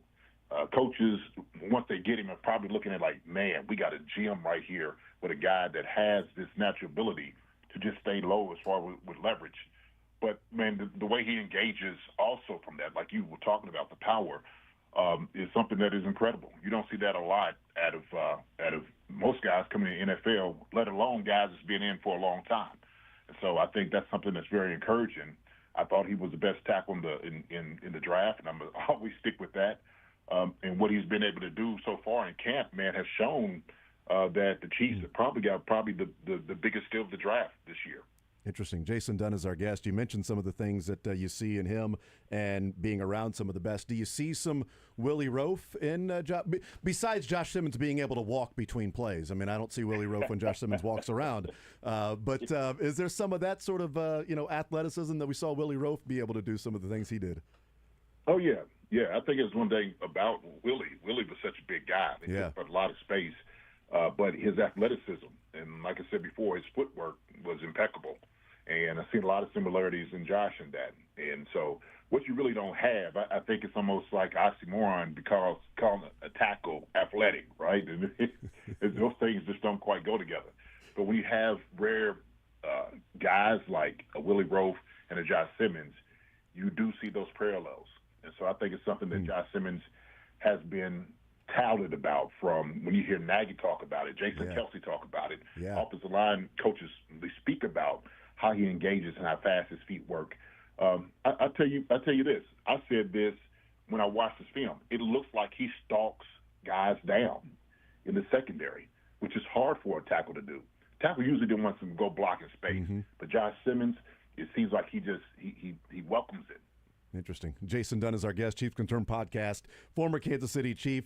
And what's, a couple of weeks ago, the morning show had Noah Gray in, and, he got the new contract last year before training camp, and it was like, all right, they clearly believe in Noah Gray. He had a couple really good weeks, the 4 touchdowns in 2 weeks, and I just feel like he's been an not undervalued maybe from the Chiefs, but undervalued maybe from others, because I don't know that I've seen him drop a pass, like, ever. Like, if it's thrown to him, he catches it. It's just unbelievable. And he's a guy that you guys have some things in common, and I was thinking about this in talking with you, that, you played behind a Hall of Famer in the best tight end in the league, and, a guy, viewed as the greatest in Tony Gonzalez, and Noah Gray is playing behind Travis Kelce. You guys aren't necessarily the same type of players, but you have sort of the same sort of view from whether the team or the fans of, like, okay, how do you play off what this guy presents? And as in the tight end room, like, Noah Gray, I think would be a really good player on other teams. He's on this team behind Travis Kelce, and I think it might be difficult for some just to simply accept that role if they feel like, man, I could have 60, 65 receptions if I was somewhere else. Instead, I'm here behind Travis Kelce, but playing that role and playing it well. I thought it interesting that both you guys have played behind some of the greatest that ever did it. Well, I think Noah Gray brings his own type of game to the table. What he's able to do is exceptional. Moves really well, can block, get open. He's learned some things from Travis, but he had this type of cachet when he came out of Duke University. That was one of the guys, actually, I was hoping that the Chief was going to be able to draft, and lo and behold, they did. But you're absolutely right. When you talking about a complimentary role with the Travis Kelce, I always said this. Dick Vermeil probably said it the best. He says, Jason, you're not a B player. You're a 1A, 1B type of deal. Noah Gray will be a starter anywhere else in the NFL. There's no question about it. And so when you look at these things, you kind of take it in. I've said this, and I'll keep saying this, but we got the best tight end room in the business in the NFL. It's not even close. And so when you see Noah Gray, who had 5 touchdowns last year, 40 catches, he's just been able to improve, his role in this offense. And I think the coaches understand the value that he has. And it's kind of hard. It's tough when other teams don't quite know who their guy is. But when the fans know who he is, the team understands it, they understand his value. He got rewarded with a nice contract. I think that speaks volumes of exactly, who he is as a person, but also, too, like you said, a value to this team. Visiting with Jason Dunn, former Kansas City Chief, now with the Chief Concern Podcast. The preseason reps, Chiefs get preseason game number 1 coming up, and Andy Reid has had a certain way of how he plays starters, or how long they play starters. Other teams have gone about it by just not playing their starters at all. And news came out of Cincinnati today or yesterday that the rough starts for the Cincinnati Bengals, how they have been bad in the first 3-4 weeks of the season. That Zach Taylor's record is 1-11 in the first couple of weeks. He has not played starters. And now he's going to go the Andy Reid route. The starters are going to play this weekend or tomorrow night, and then week 2, the starters are going to play maybe a quarter and a half. He's changing things up.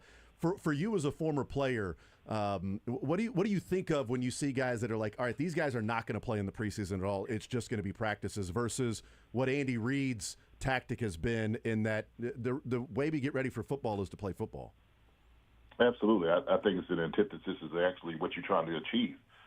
Sometimes, those guys still need to get game ready. They still need to get that pace of, what regular season looks like. And what you're doing is you're actually you're putting behind the 8 ball by not putting these guys in these games. Stop saying these guys are going to play an entire half. I mean, you just give them a quarter, let them get them, lathered up a little bit and see how everything is. And I've seen that article you were talking about, and I agree with it 100%. So when, you start analyzing where the Bengals have been able to do, and it takes them a long time, everybody's wondering, scratch their head. Well, these guys haven't played. Everybody's sitting on the sideline drinking Gatorade and, smiling to the camera. Yeah. Well, these guys need to be out there on the field. Yeah. You need to start doing something, right? Yeah. I mean, it's like you get so worried about, injuries will happen. It's like, injuries can happen in practice too. You do the joint practices, injuries can happen there. We see it all the time with guys getting injured in practice. Yeah. It sucks. It's just part of the game. I mean, it's just what happens. And Andy Reid sort of has taken that approach of, I'm not going to be scared to get ready for the season because of an injury. If it happens, we adjust and we move on. But I'm also not going to start off 0-2 because we were worried about guys getting injured in the preseason. Absolutely. And I think if you take the approach of putting guys in bubble wrap, right, and trying to sustain them, then guess what? Then those guys are not going to be physical enough. They're not going to, like you said, they're going to start at 0-2. The speed of the game and whatnot is they still have to catch up to it. And so what we've been able to see, now what I've seen out in practice, I said this on my show on Chief Concerns. I said, man, these guys look like they're in season form right now. Just as far as like with the tempo of how they're playing, purposeful reps that they're doing. You see it. I know I felt it. And I said this training camp going up there too, and I've been to different camps in the NFL. This one seems very different. It really does. So that has a lot to do with Andy. Kind of talking to him, Spags, and then of course when you have Travis and you have Patrick and Chris, those guys know what it takes to be a championship team. The cohesiveness that they've displayed, what they're doing out in practice, how they finish every single play, it speaks volumes. I think everybody's kind of taking that bug and realize and understand, look, a championship is what they're looking for. They're not trying to get to the playoffs. Championship is all it is. It's interesting. Gerald McCoy last week with NFL Network was at the Chiefs training camp, and they're doing their inside training camp tour that they're going on. And he took his son to Chiefs training camp as they're going to different camps. And his son's a defensive tackle. I mean, my God, he looks like Gerald McCoy. He's like 10 years old, and he's ready to play. It's great. And he was like, look, you got to watch Chris. I brought him up here. It's Chris Jones, and here's some guys that – but it was interesting. He said on their segment on Inside Training Camp, and he said, what I said to my son is we're at this training camp. He said, watch these guys practice. Look at how they're practicing. They've been to other training camps, but look at how they're practicing. That's a championship team. That's what a championship team practice looks like. I thought that was really interesting from Gerald McCoy to say, I specifically pointed it out to my son. When we watch these guys practice, this is a little bit different. This is what champions look like. Yeah, I could echo the sentiment. I mean, seriously, when I'm talking about just how they do things, how they move around practice, it just doesn't seem like everybody's just lollygagging around, just moving around slowly. Like they're moving from place to place every time the horn is blown. And like I said before, they have a clear direction as far as like where they want this to go. And so what you're seeing out there, at least at practice, you're seeing Patrick Holmes, who's been in the league for a number of years, with Travis Kelce, and they're flying around. Travis goes, he scores. Patrick is down there celebrating with him. He's down there celebrating with Xavier Worthy on the deep ball. You see Chris Jones, who's taking extra reps. You see him on the side working out after practice is over. And you just don't get that from other camps. Other camps, when a guy's done, he gives his hammer to the manager and he says, walk up the hill for me. And when I see these guys out here with the Chiefs, they're working on their stuff after practice. Yeah. I see it on the indoor facility. Some of the things, I'm going to cover it a little bit today. But when I'm watching them watch the judge machine and in the weight room and getting the treatment that they need, this is, without a doubt, a direction that is different from everybody else. How much is that? Sorry to interrupt, but how much is that from the coaching staff, and how much is that the players that drive that? I think it's both. I think it's really a mindset that the coaches try to ingrain into the guy. But that's the reason that you draft particular guys, because you understand that they have a mindset that they are champions.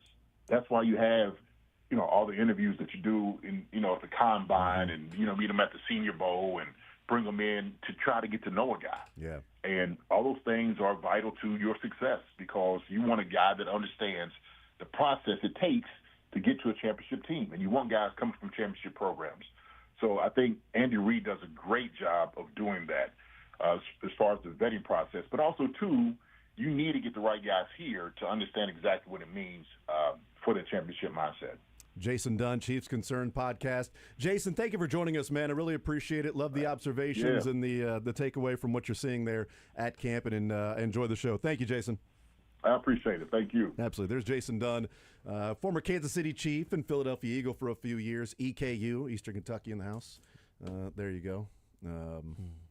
That's your your wife go there? No, she went to Western Kentucky. She's a Hilltopper. She's a Hilltopper, yeah. She went to WKU. But, in-laws and everything living right there in Lexington, which is right there, right around where Jason's from, is around Lexington, Kentucky. So, the Hilltopper. She was in Bowling Green over the weekend. There you go. Little reunion with some sorority that's in WK. She's like, I got to get the kids to Bowling Green. I'm like, we haven't even taken the kids to Northwest Missouri State yet. We live right here, So, I mean, come on. I don't know that we need to go that far out of the way to go to Western Kentucky. I mean, come on. You can drive 2 hours and go to Mizzou and show them the best college. Well, we drive by Mizzou all the time. We drive to go to Booches. Yeah, probably not going to do that. Go to Booches. Probably not. They have a Cracker Barrel there. Maybe we'll stop in. The Cracker Barrel. Okay, I've been to that Cracker Barrel. That's a good Cracker Barrel. Okay, I'll grant you that one. Thank you to Jason Dunn joining us there. We'll take a timeout. We'll come back, continue rolling. News in Major League Baseball.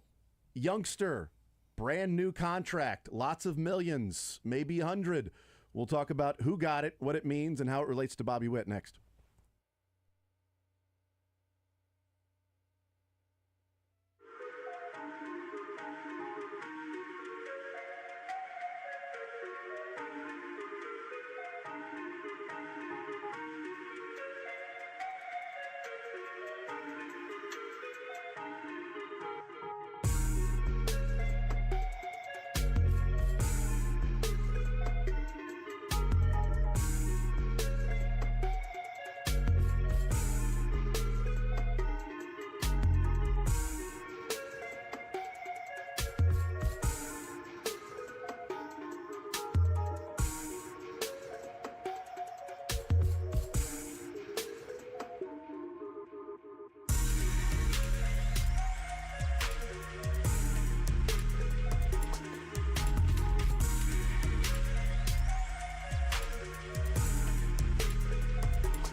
I will talk with Mick Schaefer coming up at 1 o'clock, KSHB 41 Sports Director. Play a little Rotten Tomatoes in the 1 o'clock hour as well. The news out of Boston, besides the Royals getting ready to take on Dustin May tonight with Michael Wacha. They're scared of Michael Wacha. As they should be. Roman Anthony has received a contract extension from the Boston Red Sox. 8 years, $130 million for Roman Anthony. He is under team control now with the Boston Red Sox till 2034. He's a guy that, since coming up on June 2nd, has played some pretty good baseball, OPSing at .828, batting, 283. A guy that was the number one prospect in all of baseball before he got to the big leagues, and he has shown why he's viewed as a potential future MVP. Bob, it's interesting the timing of this.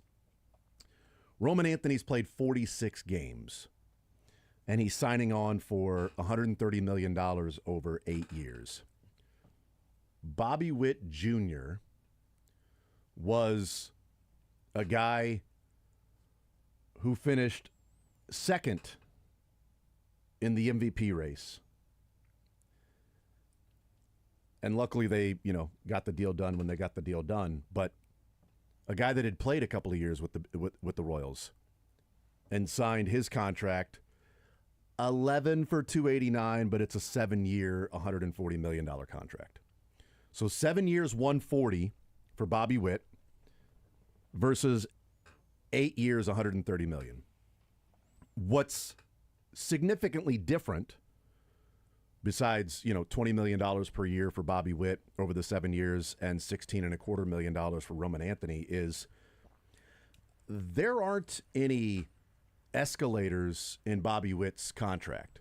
Like, it's 11 years because he can opt out after 2030, 2031, 2032, 2033, and then the Royals have 3-year club option that they can pick up after the 2034 season. So that's why it's a 7-year 140, because that's the first year of the opt-out. If he doesn't, after that 7th year for $140 million, he can opt out. And he's going to opt out because he's probably going to be worth more than $35 million per year in 2031. I mean, we're seeing guys get exorbitant amount of money. So what's different, though, with the two contracts, which I find interesting, is so the Red Sox have sort of given themselves some insurance if Roman Anthony doesn't realize the expectations and isn't as good as people hope he will be. Okay, you're paying him $16.25 till 2034. But from Roman Anthony's perspective, there are massive escalators in this contract. There's $100 million worth of escalators for Roman Anthony over the 8 years. He could have an 8-year, $230 million contract if he hits, depending on what those are. Like, those details will have to come out. But Bobby's at 140. Bobby can win MVP 4 years in a row, and he's 7 years, $140 million. Roman Anthony can get $100 million more in escalators in these 8 years. So I think Roman Anthony's contract is going to be more. He's going to get more per year when it all shakes out over the first 7 years of the deal. Obviously, he's 8, Bobby's 7. There's also a club option for a 9th year for the Boston Red Sox. But again, in these 8 years, I think the Royals got Bobby Witt cheaper than what the Red Sox are eventually going to have for Roman Anthony. And that's after 2 years of Bobby Witt in the league. This is 46 games for Roman Anthony. Sure. Bobby Witt was viewed as an MVP caliber type player and plays a more premium position. Well, the Red Sox do this, and the Braves have done it, and it worked out for the Braves early on with Ronald Acuna Jr. and Austin Riley and Ozzie Albies. Well, and it didn't work out with Ozzie Albies, right, because he's now done poorly. But they got it early to where they're not completely overpaying him. Teams are smart to do this, or else you're going to have to pay the Juan Sotos the $600+ million per, for the contract, for the life of the contract. If you get in early, right? Yes, there's always going to be the risk that the Ozzie Albies happens, but it's not going to be quite the noose. It's not going to be quite the weight on your shoulders. You can I like this move for the Red Sox, just how I loved it for the Royals and Bobby Witt Jr. And yes, there's always going to be a risk when you go early, but I think the risk is worth the risk is worth the reward. Yeah. A lot of the times. The reward is worth the risk. If the it, reward is worth the 'cause risk. The Roman Anthony is OPSing it at like 828 with 2 home runs in 46 games. Bobby Witt was coming off a 30 home run, 49 stolen base season. Yeah. And signed his deal 7 years, $140 million. Bobby, the player, also has to agree to it. 100%. And that's where Bobby comes in. If Roman Anthony had played 2 years with the Red Sox and had a 30 home run, 49 stolen bases, is he signing 8 for 130? And this is what the Red Sox have always fascinated me. If they're a big Christian Crawford, they've done it with him too. They're a big market team that operates like a small market team, kind of like the Cubs do a lot of times as well. Those two organizations have always fascinated me, where massive fan base, they make a lot of money, it seems like they'll always sell out, and yet they operate more in that middle market more so than the large market, right? We saw that with the Red Sox moving on from not only Chris Sale, but obviously Mookie Betts was the big one, right? Mookie Betts moving on there, moving on from just plethora of players time after time.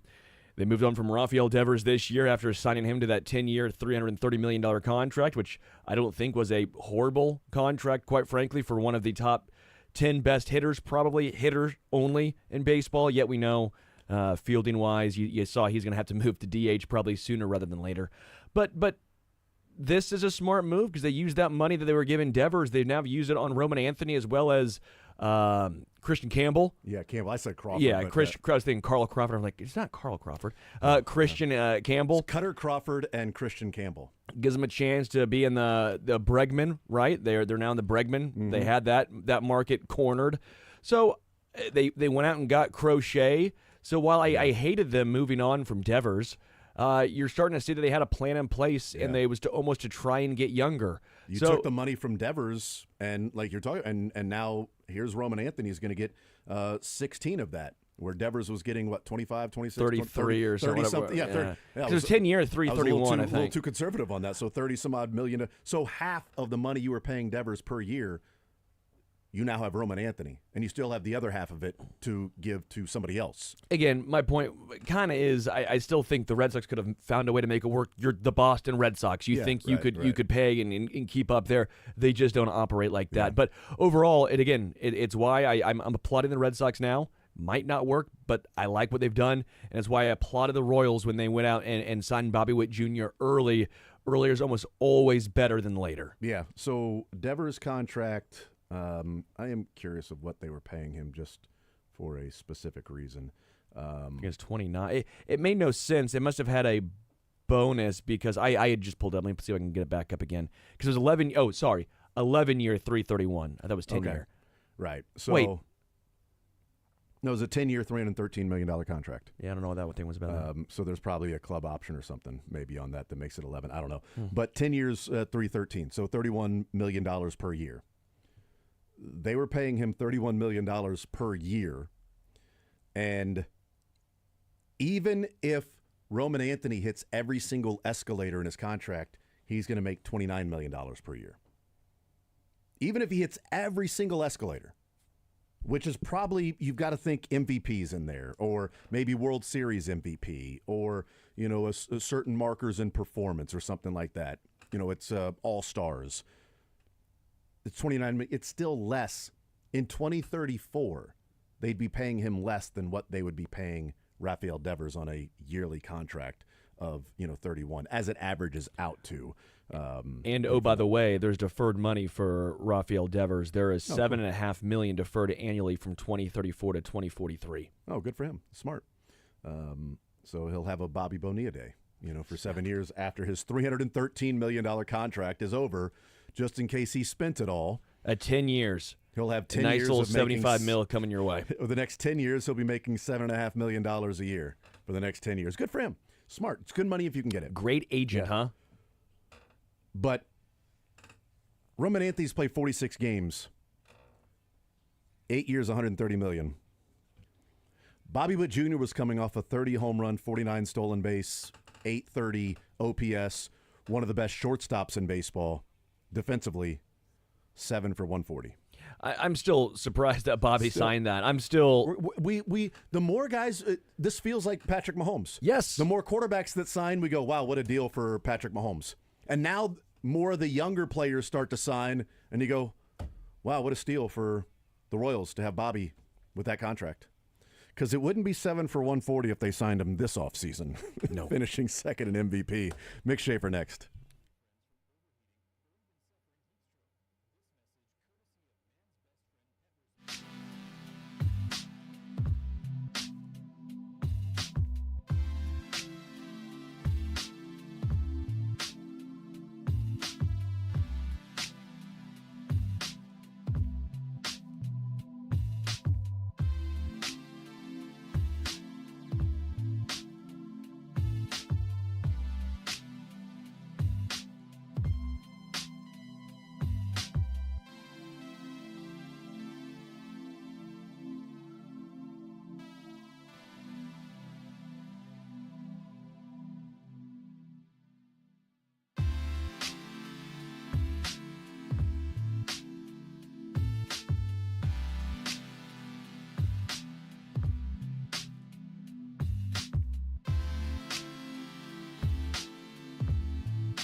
card.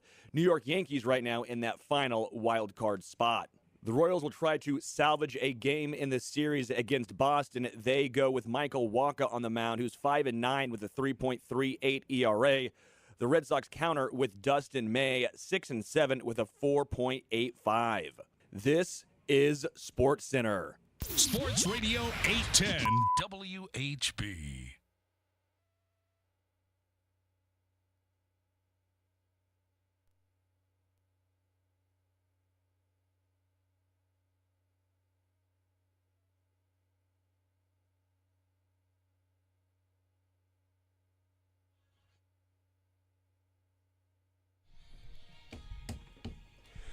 All right, we continue right here on Sports Radio 810 WHB. Jason Anderson with you, Sterling Holmes, the Drake, Mick Schaefer. He's hanging out with us today. How about that? It's a Wednesday. That means we get to hang out. Well, there's a kid Mick down there. Schaefer. There's some other guy sitting there. Uh, I've been in here for 5 minutes. Analytics, the intern. We got a studio audience. Chairs for him? We're out of chairs. We're all out of chairs. He likes to sit on the floor. All He out of chooses. chairs. He was saying some personal stuff, got too, to and he sit was listening the down whole now. time. What does he know about just taking it in. What's he know about a wall?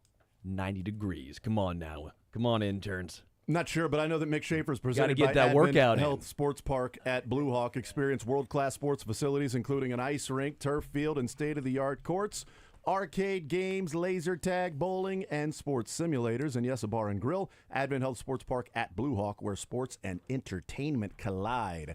That's what we do in this hour. Sports and entertainment, we collide. Which side them. am I? You know, your spatainment. Your spurtainment is what you are.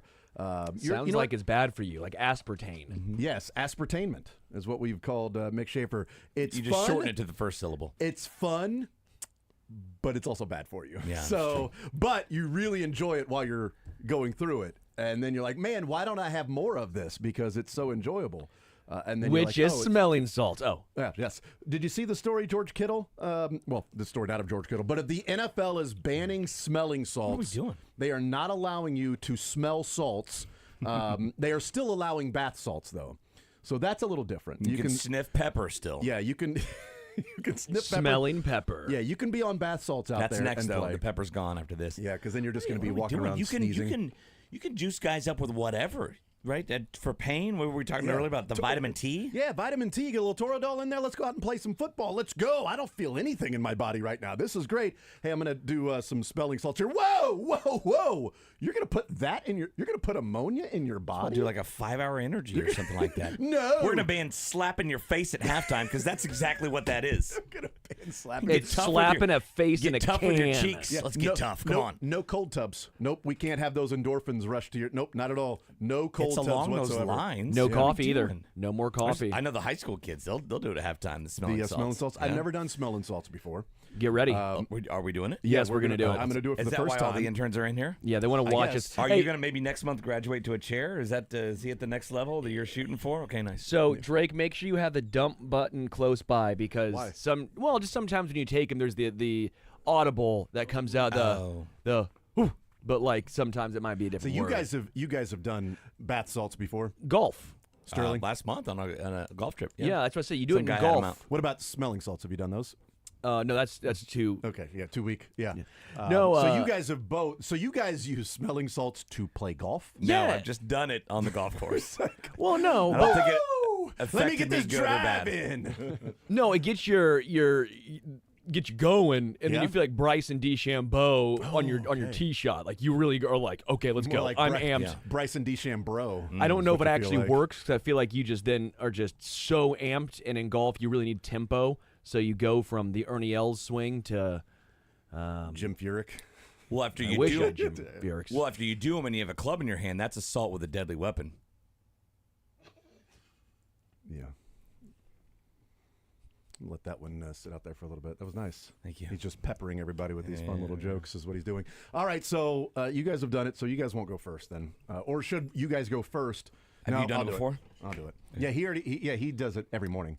Yeah, he does it. It's his 9 o'clock routine. Are His we Keystones. letting creepy intern on the floor guy in the corner Analytics, guy? the intern, thank Okay, you. sorry, analytics. And he watched from the corner. But I'm cool with it. And I watch from the corner. All right, so You on first? yep. What am I supposed to do with this thing? Oh, so you shake it up. Shake it up. shake it up. We shake couldn't it, find shake it up, the ones shake it, you shake- you shake snap. it, shake You know, it. the snap Oh, oh, boys. This shake is it up. actually These are the only ones I've ever ingested. the snap ones are the go-to, but those you got to get I think on the websites. Okay. These are the ones that you just open up. It comes in a can. It's actually can be more potent because you have no clue how much Can't get the salts right you're angle. getting. Oh, I see. Yeah. So this is an unregulated salt consumption. For, Could be too for much my salt for nostrils. you. Too much for the nostrils. High to- cholesterol. Oh my goodness, I don't want to overdose on this. All right. So I just open this up and smell. Yeah. So I just make this into a line and just smell it. So that's what I do. Okay. So I guess I'm gonna try. Did you bring the spoon, Mick? What's you have that? a- do you have Did you a bring cre- the spoon? do you have a credit I card? haven't used the spoon. Are we going to light it and put it in there? How illegal are we getting here? Anybody got a credit card so I can make it easier here? Do you not have a card? $100 bill somewhere? All right. So here we go. Jason opens it. Oh, he went right for it. Why did you put it so close to your nose? He's never done it before. Oh my God! He's on the ground. He shoved his nose. Right He shoved his in nose that thing. right in it. Oh He. my God. We have a little angle How many of the warnings did you table need? that Right? sits out. Yeah. He fell over the top of it. When does it wear off?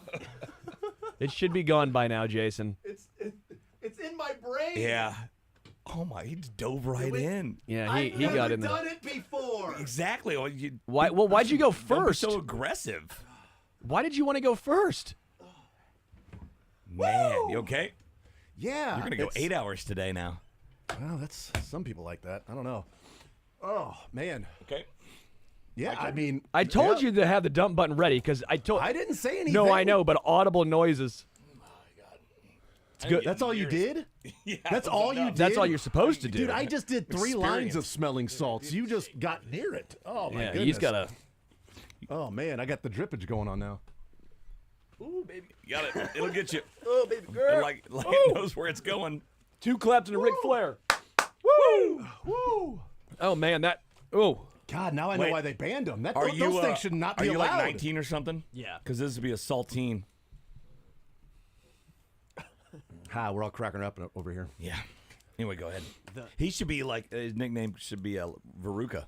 The assault joke. Hey, band from Chicago. Yeah. Yeah. Man, your eyes get a little watery. Yeah. Oh my God! Yeah, mine a little yes. watery. You Yeah. are. You're crying. My brain. I kind crying. of got in there too. It feels good. It's crazy because Does it? My brain was crying. I don't know that it feels actually good. smells okay from like this distance, Yeah, it smells like salt. and then Dive like right in. Yeah, I don't. I'd rather we have done. I wish we would have done the Drake. ones that you could crack open. Drake, come on, baby. Is analytics running the numbers? That'll cure your COVID. Analytics, you gonna try? He's it? running the numbers on. Should I do this? Or? He said, "Sure." Oh man, peer pressure. Peer pressure. He's just in the corner. If going, it's- I guess I'll try it. Sure. If you guys are doing it, I guess I'll do it too. If You it's- sure it's okay? If You it's sure this COVID, amount is okay for me?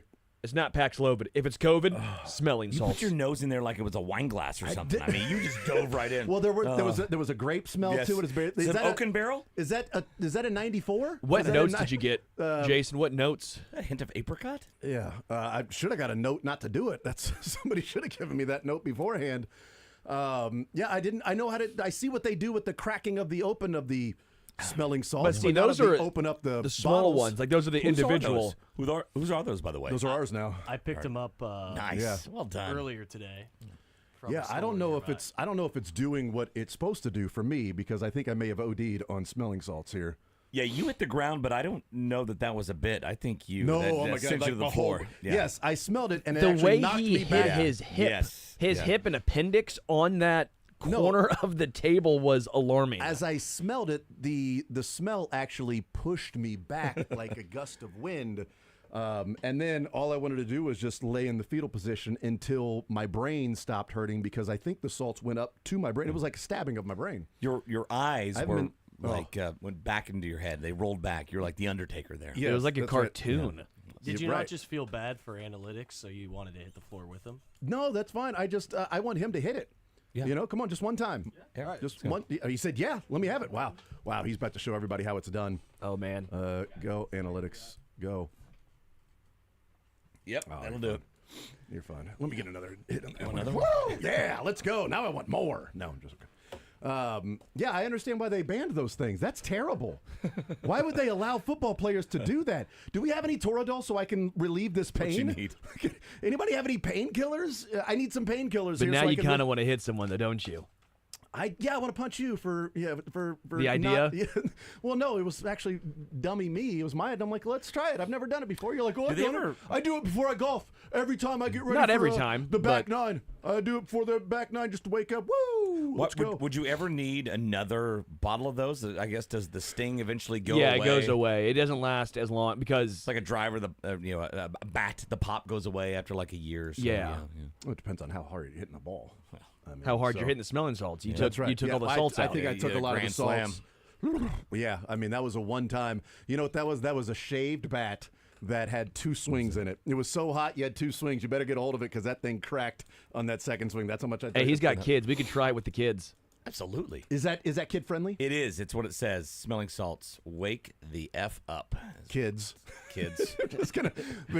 Well, you know what? I'll You keep need the that- opposite for kids. I'll keep You that want for them to, no. In the morning, You so want I'll- that Benadryl. I'll Put 'em keep to that sleep. for when my son is no longer a morning person and wants Yeah. to sleep You're- in during bam. junior high and high school. Yeah. And it's like, no, you got to get up. No. Oh, put that Bam. right underneath the nose Yeah, and smart. boom, ready to go. Imagine Yeah, just having great. that by your bedstand. So every morning when you wake up, you're like, I don't want to get up today. Great idea. My son swears by it, like the football field, practicing games. And Yeah, this good- is why good I going. agree with George Kittle. I said I agree with George Kittle. I think it is absurd. It's asinine. They're taking away an American aspect that is smelling salts. Is this smelling salts? Is that American? It's like apple pie. We I invented think it's smelling American. salts. I make my apple pie with it. Name another country that uses smelling salts. Name one. Canada. Prove it. Hockey. Name another country. Name another country. Name another country that uses it in their highest football league. Yes. Right? In a professional football highest league. football league. They're professional football league. Europe. Well, Is that's that a continent, But England. I doubt it. Wales. American football. Oh, no, you said football. I heard football. I I bet they thought you were use it in talking about soccer. the boots. Absolutely. Yes. They should. They No, should. they're should use it in everything. No. Especially radio. You do 4 hours. I mean, yeah. Smelling salts have been used since Roman times. There we go. And are mentioned in the writings of Pliny as homoniacal sal evidence exists of the use in 13th century by alchemists as sal ammoniac. Oh. Good for Sal. Yeah. Sal ammoniac. That's why it's named explains ammonia. What, Mr. Ammoniac? What do you call this substance that smells? Ammonia? Brilliant. That shall be the name. Moving forward, ammoniac would connect you too quickly to it. The Canon's Salvador Ammoniac Yeoman's Tale. Perez. The Canon's Yeoman's Tale, one of Chaucer's The Canterbury Tales, an alchemist purports to use sal ammoniac. So there you go. No longer allowed in the NFL. It's like, are you using smelling salts? No, I got the sal ammoniac. It's all good, Raj. Listen, Goodell, I'm not. No, smelling salts, we don't do that. We use the sal ammoniac. Well, it's much now more natural. Kittle and the NFL players are going to have to make their own, and it's going to be it's going to be way more dangerous because it won't be. I bet they still use them. Be like, no, this is androstenedione. Okay, it's not smelling salts. I bet they still use them. I bet they still find a way to use them. I hope so. Like, what do you get? Cheer What for the players on this one. Yeah, what are you going to get? Like just a sorry, a fine. I wish it wasn't invented by a guy named Sal Ammoniac. That would be awesome. If it was just like, what's up, Sal? What have you been doing lately? I've been smelling a lot of stuff. Been trying to find out something to wake up. Like, there's a lot of different things that I've been smelling lately. How many smells did he go through before he got this one?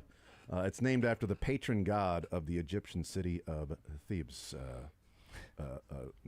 Ammon. Yeah, you're nailing all these names, I'm sure. Killed it, man. Thebes. Thebes. I went to school with the Thebes. Did you really? No. I smoked pot with Johnny Walker. No, you didn't. Thebes.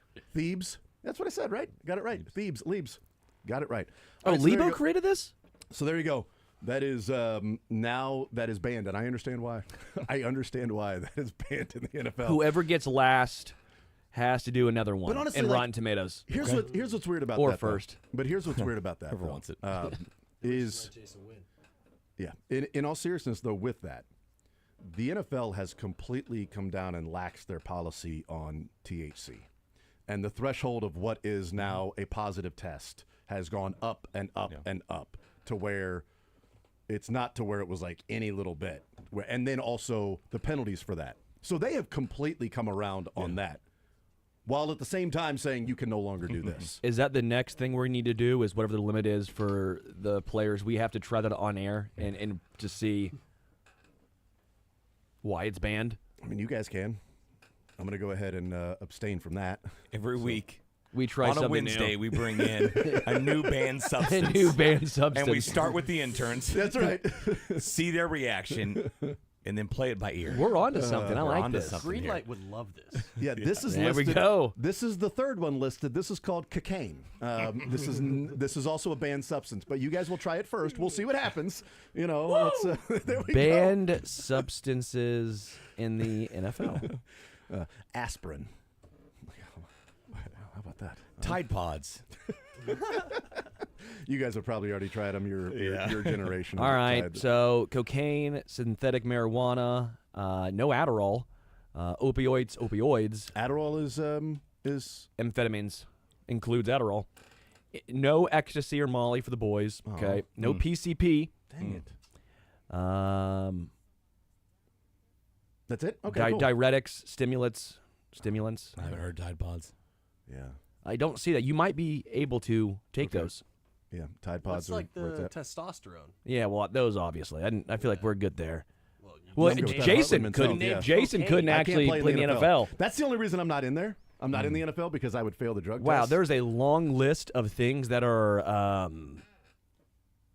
Wow, I mean, there's like a 10-page paper of there's a lot of them. words, and I've never heard of 98% of them. In fact, with all of the things that are banned by the NFL, it's actually surprising that more players don't get a suspension for a banned substance. I mean, like, what if you ate like I feel like this has to be in frozen food somewhere. Some of these things, right? And that's what I'm saying. Like, you've got to look at every single. Like, I know a number of these players have some personal chefs.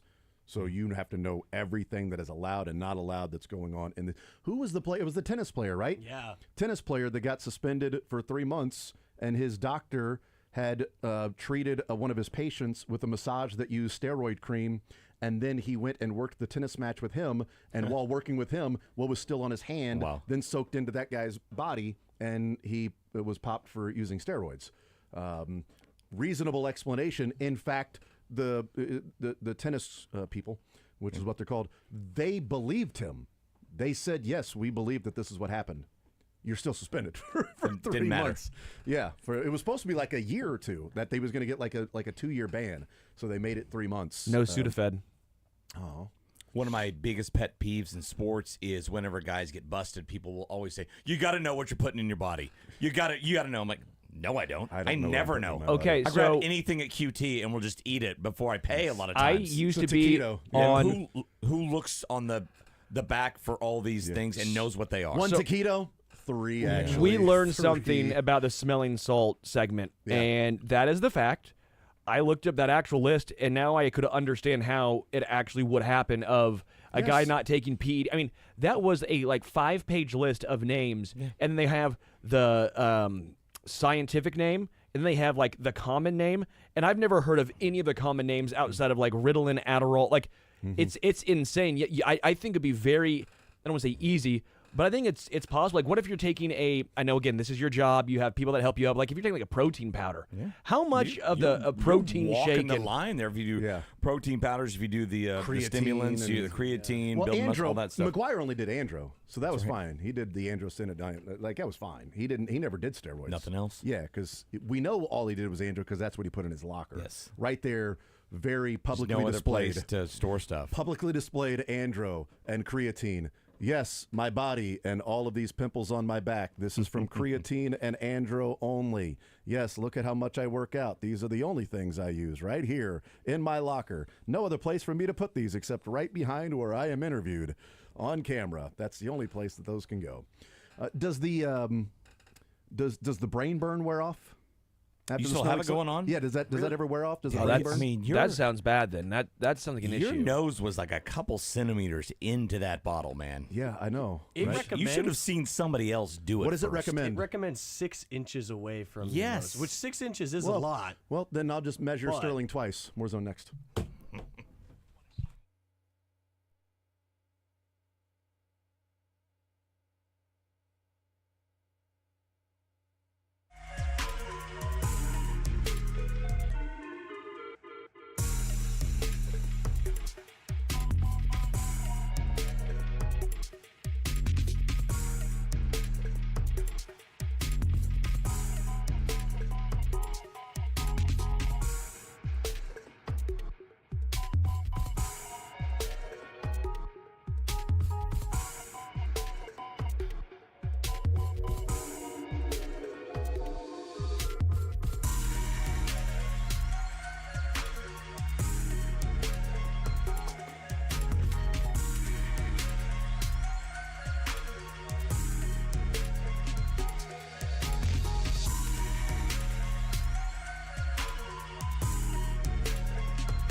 All right, time for Rotten Tomatoes.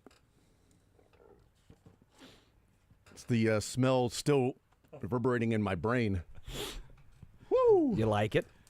Yeah, it's wearing off now a little bit. At least the sting of my brain is now wearing off. So I'm wondering when the effects of like, woo, being woken up, not the effects of like, I feel like I've just taken a like acid. Oh my God, you're complaining so I know, much about this. Seriously, it wasn't that bad. I just that bad. I kind of want it again. Yeah. Great. Let me stick it in your nose. Who stuck it in your nose? Up your nose with a rubber hose. I did it wrong, okay? I'm admitting I did it wrong. I did it to So myself. why would we have to do it wrong because you did it wrong? Well, you're saying that I'm complaining unnecessarily. You're I like, mean, a oh, little it's bit. awesome. You Right. did it to yourself. The first time you do Right, drugs, but you don't know that I'm... You let somebody else do drugs in front of you. Yeah, to show you the way. Yeah. No, I'm not a follower. I'm a leader. Okay, well, nobody followed your moves there. Yeah, y'all followed, and then you learned from my mistakes. Yeah, I guess so. That's what I do. You know what I mean? I walked so you guys could run.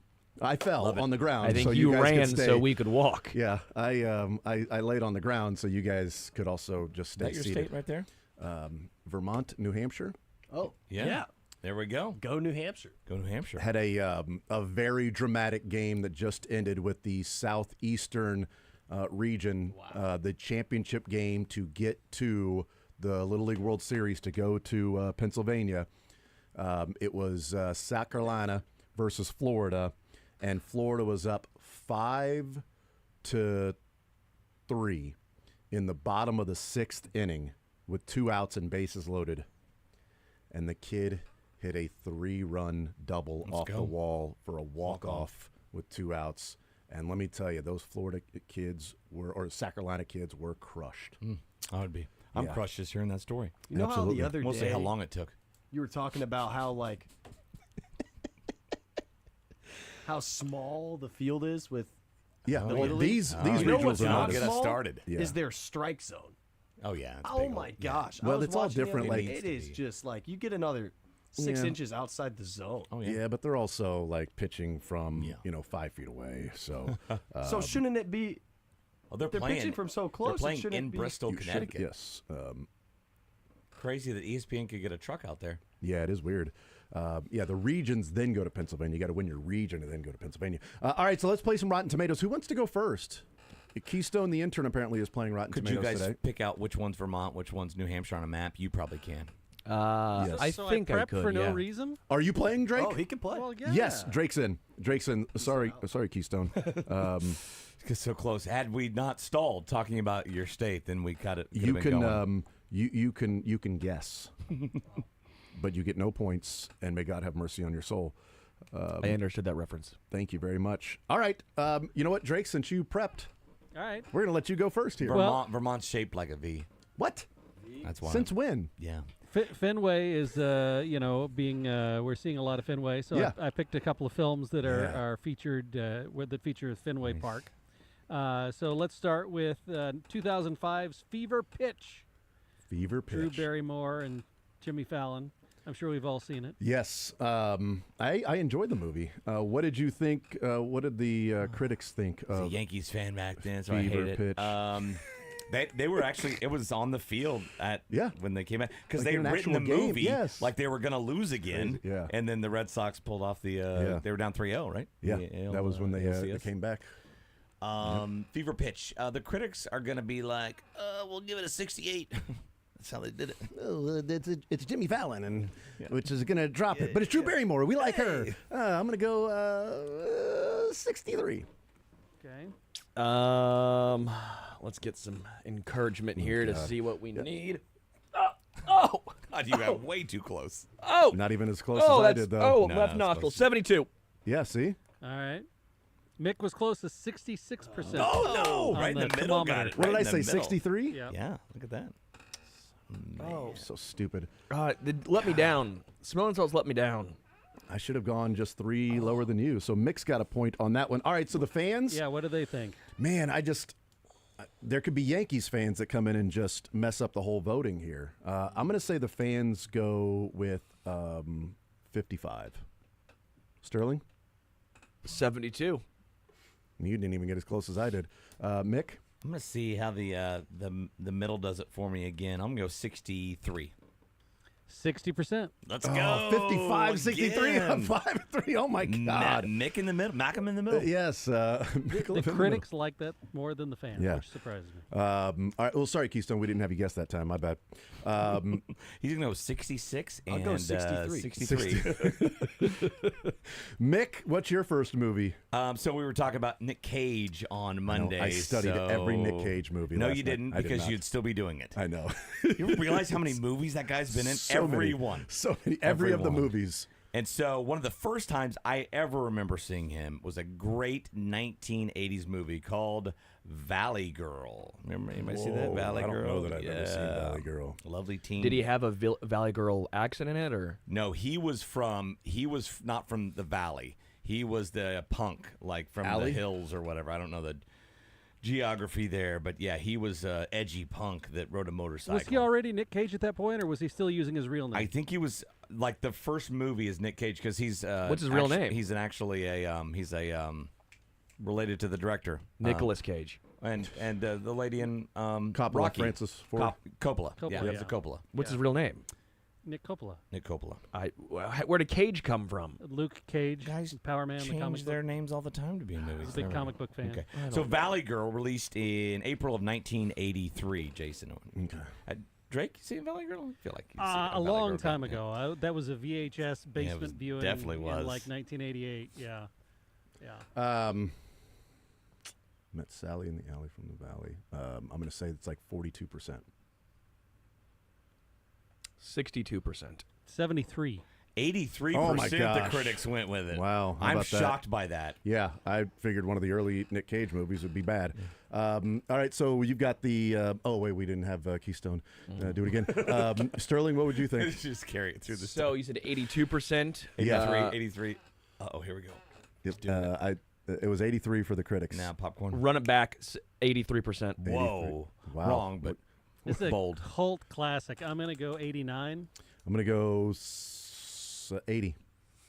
71%. Yes, all right, got one. I am so bad at movies now. You had a good All run right. for like a month. I had Yeah. a month where I was on an absolute heater. Yep, you were heating it up. You would get like 4 on the dot per show. Yeah, it was electric, and now Back when you were cheating.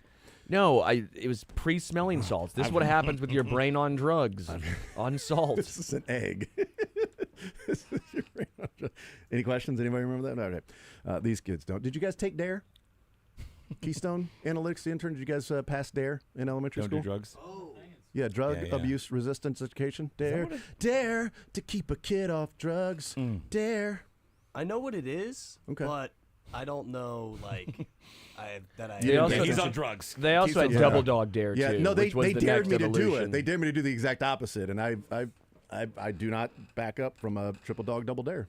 All right, so my first movie is when Evelyn Salt, Angelina Jolie, became a boy. CIA officer. She swore an oath to duty, honor, and country. But when a defector accuses her of being a Russian spy, Salt's oath is put to the test. Now a fugitive, Salt must use every skill gained from years of training and experience to evade capture. But the more she tries to prove her innocence, the more guilty she Say the seems. title. Salt.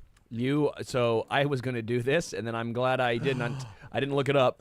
I have a different theme, but I almost went with the salts and the smelling. I tried looking for smells, and there's not really movies with smells in the title. I went with Barry Pepper movies. That's smart. I'm going to go back to my good old trusty 72.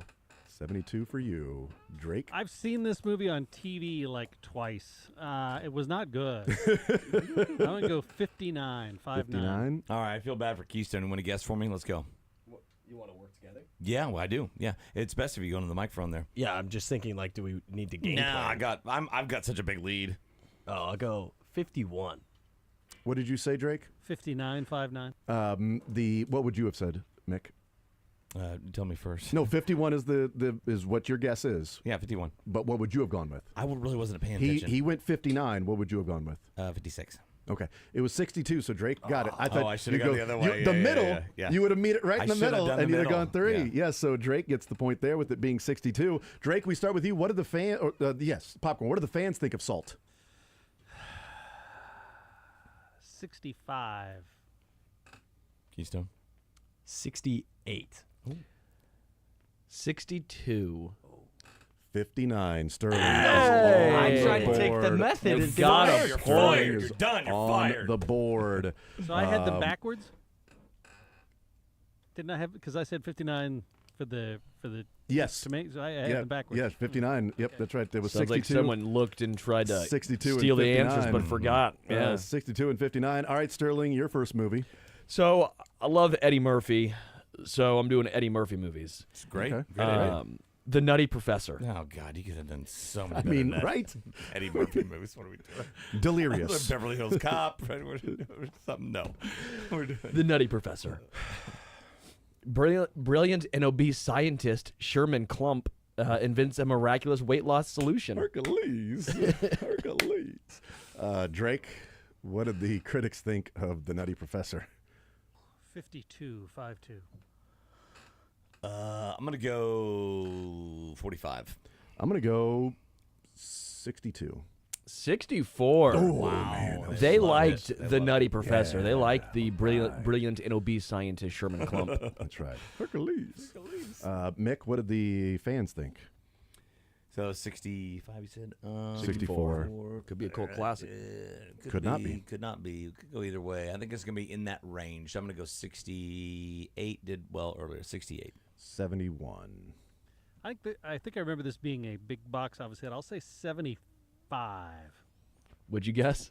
68. You just got a point. 44. Hey, barely. Oh, wow. Oh, yes. really? Yeah, 25 away on the dot. The 24 away. the critics were 64. The fans apparently did not like The Nutty Professor. They thought he was too nutty. Too much nut.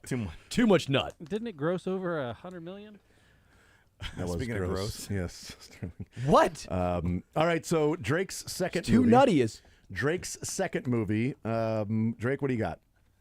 Fear Strikes Out. Oh, yeah. Ever since Jimmy Pearsall, Anthony Perkins was a right. boy, his We did it, baseball-obsessed Dad. father, Carl Malden, has pushed the sport on him. Of course, he played the real Jimmy Pearsall played for the Red Sox. So, what did the this movie is 1957. I think I watched it with my dad. Yeah. Never saw it. Yeah, Never jumped heard up, of and it. then I jumped up on a chain link fence, yelling, "We did it, Dad! We did it!" When I got a single for the first time in my baseball, 17 games into the season, I got a single, and then I ran back and jumped on the fence, screaming, "We did it, Dad!"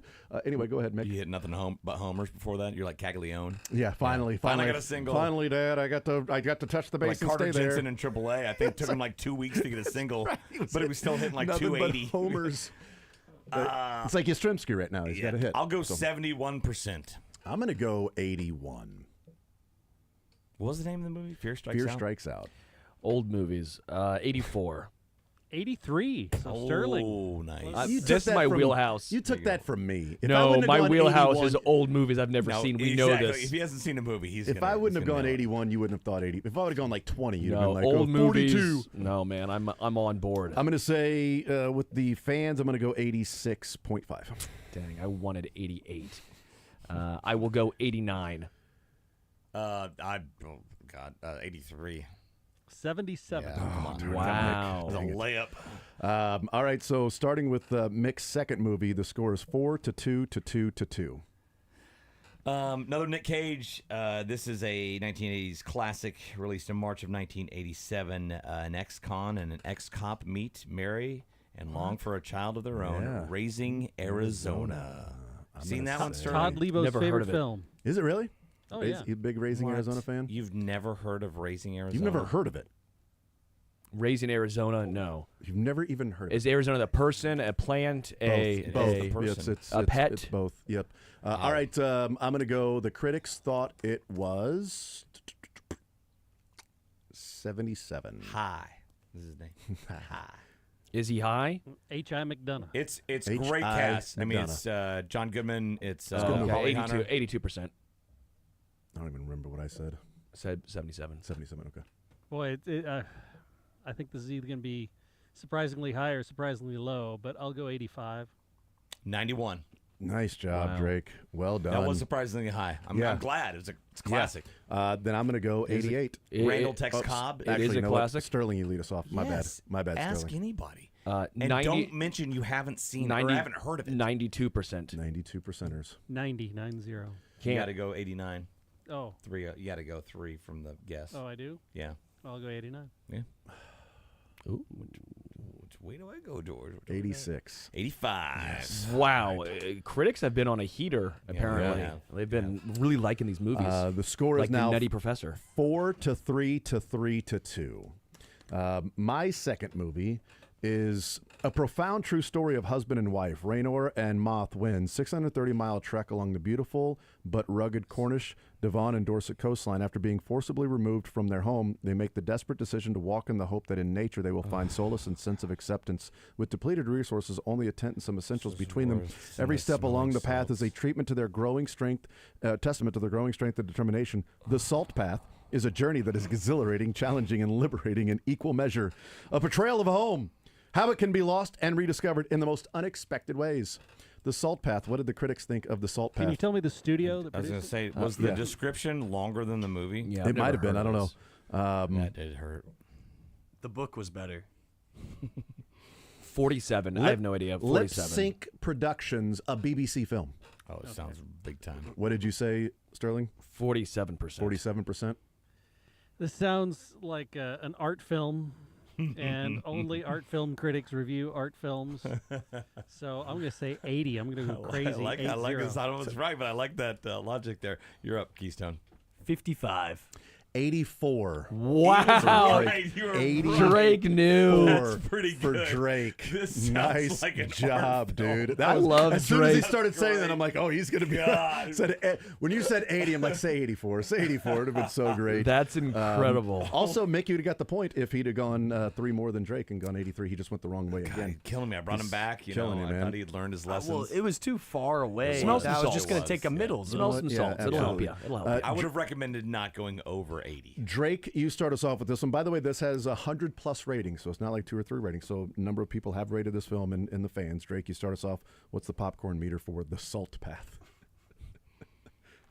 78. Well, this sounds like an art film. And people hate art films, rightfully so. So I'm going to go with 51. Shoot. I was going to go about 48. I'll go 48. Still can. 59. I should have gone Let's higher. go. You and Drake combined. Nice. 5-4 to 3-2 is the score with 2 points left. With I'm Sterling struggling. Well, you can't get any points here either. Your final movie. Again, Eddie Murphy. Just I love Eddie Murphy. Clearly, you picked the great Eddie Murphy movies. can't wait what for he's this known one. for.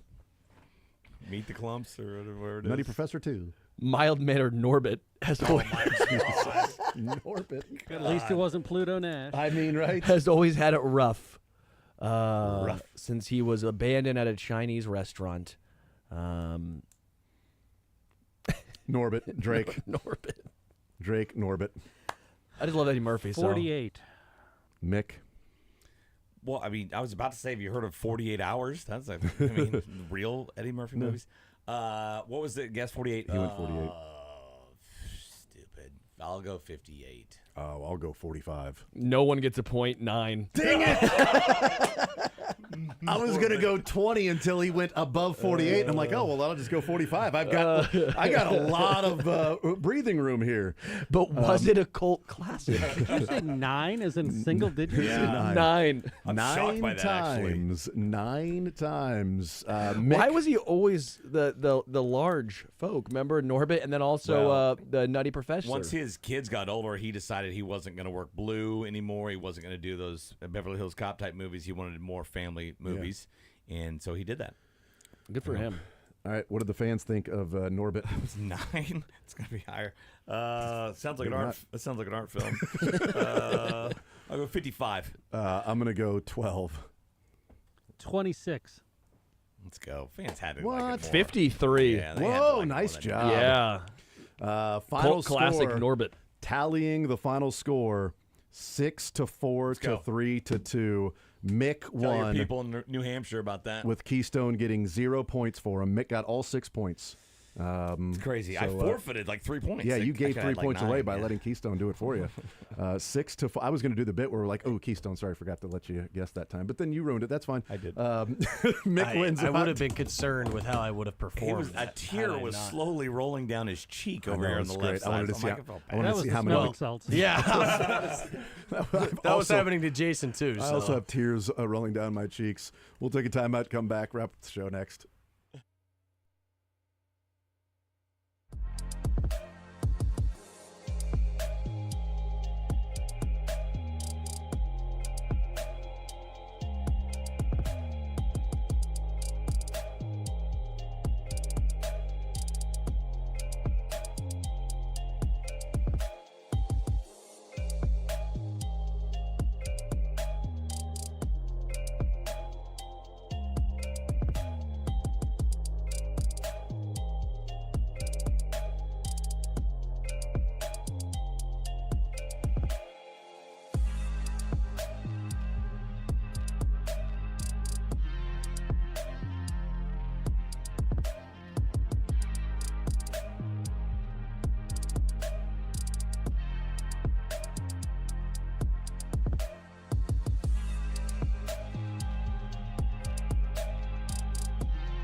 All right, we continue right here on Sports Radio 810 WHB. Jason Anderson with you, Sterling Holmes, the Drake, hanging out with Mick Schaefer today till 2 o'clock. That's it. After 2 o'clock, there's no more Mick Schaefer.